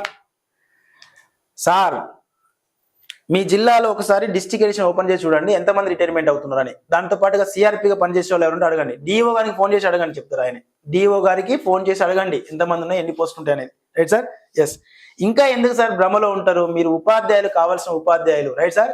అయ్యా బాగా గుర్తుపెట్టుకోండి, పర్టికులర్గా మీరు అంటే వ్యవసాయం చేసే నేపథ్యాన్ని పరిగణలో తీసుకొని 6 months ముందు నుంచి మనం క్రాప్ సీజన్ పరిగణలో తీసుకొని ముందుకెళ్తే 6 నెలల తర్వాత పంట చేతికి వస్తుంది, అంతే తప్ప మీరు డైరెక్ట్గా ముందు రోజు పోయి నేను పంట చేతి తీసుకొచ్చుకోవాలంటే రాదు. ఇక్కడ కూడా డిఎస్సి ఉద్యోగం కూడా అంతే. మీరు ఇప్పటి నుంచి ప్రిపరేషన్ మొదలు పెడితే ఒక్క పోస్ట్ నీ సొంతం అవుతుంది, అంతే తప్ప 10 పోస్టులు ఉంటే కొడతా, 20 పోస్టులు ఉంటే కొడతా, 30 పోస్టులు కొడితే 10 పోస్టులు ఉంటే జాబ్ కొడతా అంటే 10 పోస్టులకి ఏమైనా తక్కువ పుస్తకాలు చదువుతున్నావా, ఒక్క పోస్ట్ ఉన్నప్పుడు ఎక్కువ పుస్తకాలు చదువుతున్నావా, అన్ని చదివే గదే కదా. బట్ కాకపోతే ఇది మీరు ఎప్పుడైతే అభద్రతా భావంతో ఉన్నారో, నాకు 10 పోస్టులు ఉండాలి, 3 పోస్టులు ఉండాలి, 50 పోస్టులు ఉండాలి, 2 పోస్టులు ఉంటే నేను కొట్టలేనంటే అప్పుడు almost you are also weak కదా, you are also weak person, right sir. Yes, కాబట్టి ఇవన్నీ పట్టించుకోవద్దు. ఒక పోస్ట్ ఉన్న నాదే అనే ఉద్యోగం నాదే అనే నేపథ్యం చదవండి సార్. అట్లాంటప్పుడు మీరు బీఎడ్ ఎందుకు చేశారు, పోస్ట్ ఉంటాయా ఉండే అనే డౌట్ వచ్చినప్పుడు బీఎడ్ ఎందుకు చేశారు, ఎందుకు టెట్ రాస్తున్నారు, ఎందుకు చదువుతున్నారు, రైట్ సార్. ఈ ప్రశ్న మీకు అవగాహన కోసం నేను అడుగుతున్నా, పర్టికులర్ అంటే మీరు తప్పుగా అనుకోవద్దు. కాకపోతే ఏమైనా మీ లోపల ఇంకొక వ్యక్తి వాడిని అడగండి, మీరు కరెక్ట్గా స్ట్రాంగ్ ఉన్నారా, వీక్ ఉన్నారా అని చెప్పేసి. సిలబస్ పై అవగాహన రానికి 6 నెలల టైం పడుతుంది సార్. ఇంకెప్పుడు చదువుతారు మీరు? DSC next coming day DSC ఉంది, పదవి విరమణ పొందేసాం. సుమారు 35,000 పోస్టులు సార్. కేంద్ర ప్రభుత్వం ఇచ్చిన నివేదిక ఆధారంగా 35,000 ఖాళీలు ఉన్నవి టీచర్ పోస్టులు తెలంగాణ రాష్ట్రంలో, అర్థమైందా? అవన్నీ గవర్నమెంట్ మభ్య పెడుతూ వాళ్ళకి తోచిన విధంగా పబ్లిసిటీ చేసుకుంటూ ప్రజెంటేషన్ ఇస్తుంది అనమాట. అధికారికంగా ఉన్నటువంటి ఉపాధ్యాయ సంఘాల ద్వారా సుమారు 11,800 పోస్టులు ఉన్నవి అధికారికంగా. అందులో మనవాడు 6,000 అని మీకు ముందే చెప్తున్నాను అనమాట ఫస్ట్. రైట్ సార్, హిప్నటిజం అంటాం కదా. రైట్ సార్, నీకు నిద్ర వస్తుంది అట్లా 6,000 అని చెప్పేసి 6,000 దగ్గర ఆపుతున్నారు మనల్ని. రైట్ సార్, అలా కాకుండా ఉన్నాయని భర్తీ చేయమని చెప్పేసి మనం కూడా ఎట్లా ఎంతో కొంతవరకు ప్రెజర్ తీసుకొస్తే వాళ్ళు అన్ని భర్తీ చేస్తారు అన్నట్టు. రైట్ సార్, ఓకేనా. ఈ ఒక్క పోస్టు 2 పోస్టులు అని చెప్పి నన్ను క్వశ్చన్ అడగద్దు సార్, బాగా గుర్తుపెట్టుకోండి. ఒకటి ఉంటే పిఐ చదవవా, దాంతోపాటు మెథడాలజీ చదవవా, సోషల్ కంటెంట్ ఇంటర్మీడియట్ దాకా చదవవా, 10 పోస్టులు ఉంటే చదువుతావా. రైట్ సార్, చెల్లె కానీ తమ్ముడు కానీ సోదరుడు కానీ. చెల్లె, ఈ ఏజ్ లిమిట్ పెంచుతారు, పదవి విరమణ పెంచుతారు అనేది అధికారిక ప్రభుత్వం కాదు, మీరు బాగా చెప్పి. అందుకే మీరు ఉపాధ్యాయుని యొక్క ప్రాథమిక లక్షణం పరిశీలన ఫస్ట్, తర్వాత ప్రయత్నం, తర్వాత ఫలితం. పరిశీలన, ప్రయత్నము, ఫలితం అనేది మన ప్రాథమిక ధర్మం. అందులో పరిశీలించాలి. ఆ రాసినటువంటి పేపర్ ప్రతిపక్ష పార్టీకి చెందినదా, అధికార పార్టీకి చెందిందా, రాసిన వాడు ఏ టర్మ్ లో రాశాడు, ఆ ప్రతిపక్ష పార్టీకి సంబంధించినటువంటి ఎవరైతే అభ్యర్థులు ఉన్నారో, మిత్రులు ఎవరైతే ఉన్నారో, వాళ్ళు ఎవరైతే రాజకీయ నాయకులు ఉన్నారో, వాళ్ళు అయితే సార్ వాళ్ళు ఉన్నారో, వాళ్ళ పైన వచ్చేటువంటి రూమర్స్ ని పక్కదోవ పట్టించడం కోసం, అధికార ప్రభుత్వం దృష్ట్యా కొంత పక్కదోవ పట్టించడం కోసం, మిమ్మల్ని పక్కదోవ పట్టించడం కోసం రాసిన రాతలు అవి. రైట్ సార్, ఆ మాత్రం తెలుసుకోకుండా మీరు డిఎస్సి ఎట్లా రేపు భవిష్యత్తులో పిల్లలకి ఎట్లా చెప్తారు, పాఠ్యాంశాలు ఎట్లా బోధిస్తారు మీరు. రైట్ సార్, ఏది రాస్తే అది ఏది పడితే అది నమ్ముతారా.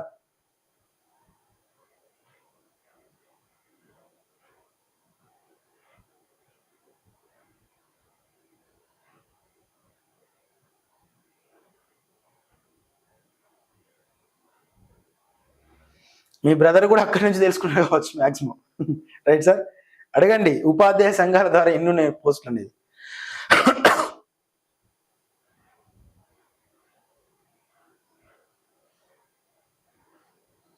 Mahesh sir, yes, very nice మిత్రమా, అదే కాన్సెప్ట్తో ఉండాలి సార్. ఏ పోస్టులు లేకపోతే నీ దగ్గర సబ్జెక్ట్ ఉంటే రేపు ప్రైవేట్ స్కూల్లో పని చేసడానికి కూడా సబ్జెక్ట్ ఉండాలి కదా. డెమో ఇచ్చినప్పుడు సబ్జెక్ట్ లేకుండా నీకు సాలరీ ఎట్లా వస్తుంది సార్. చదవండి, పోస్ట్ ఉంటే కొడతారు, లేదంటే సబ్జెక్ట్ వస్తుంది. పుస్తకం మీద మనం మోసం చేయదు కదా. Right sir, yes.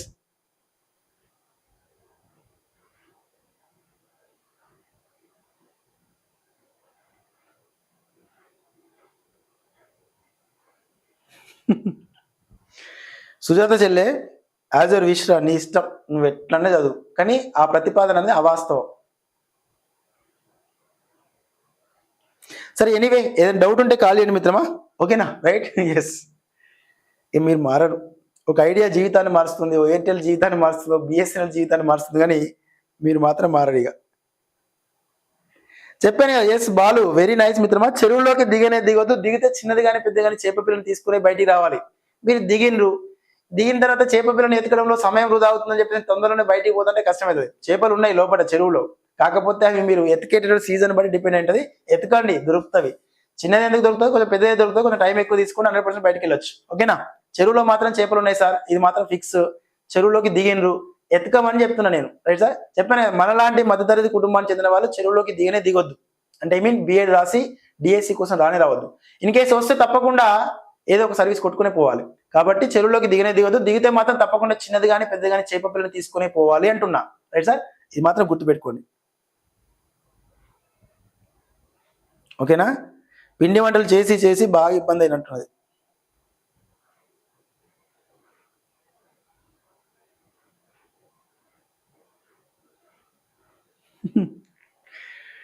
Right sir, anyway మిత్రమా. Right, thank you sir, thank you so much. ఆ యాప్కి సంబంధించిన ప్రతిపాదనలు షేర్ చేయండి, కొంచెం స్టాటస్ పెట్టండి, దాంతోపాటు మీ వాళ్ళకి చెప్పండి. రైట్ సార్, కొత్తగా చూసే వాళ్ళు కూడా. సో ఎగ్జామ్స్ రాయండి సార్, ఒకసారి ఫ్రీ టెస్ట్లు ఉంటాయి, అందులో రాయండి. ఒకసారి ఫ్రీ డెమో క్లాసులు ఉంటాయి, విని తర్వాత నిర్ణయం తీసుకోండి. సో రేపటి వరకే లాస్ట్ డే మిత్రమా. 1 డే ఆఫర్, స్పెషల్ ఆఫర్ పెట్టాం సంక్రాంతి పండుగ సందర్భంగా. 599 test series, 699 content course receive చేసుకోండి. Thank you sir. Daily live ఉంటుంది మిత్రమా, 9 to 9:30 మధ్యలో ఉంటుంది సార్. ఎస్.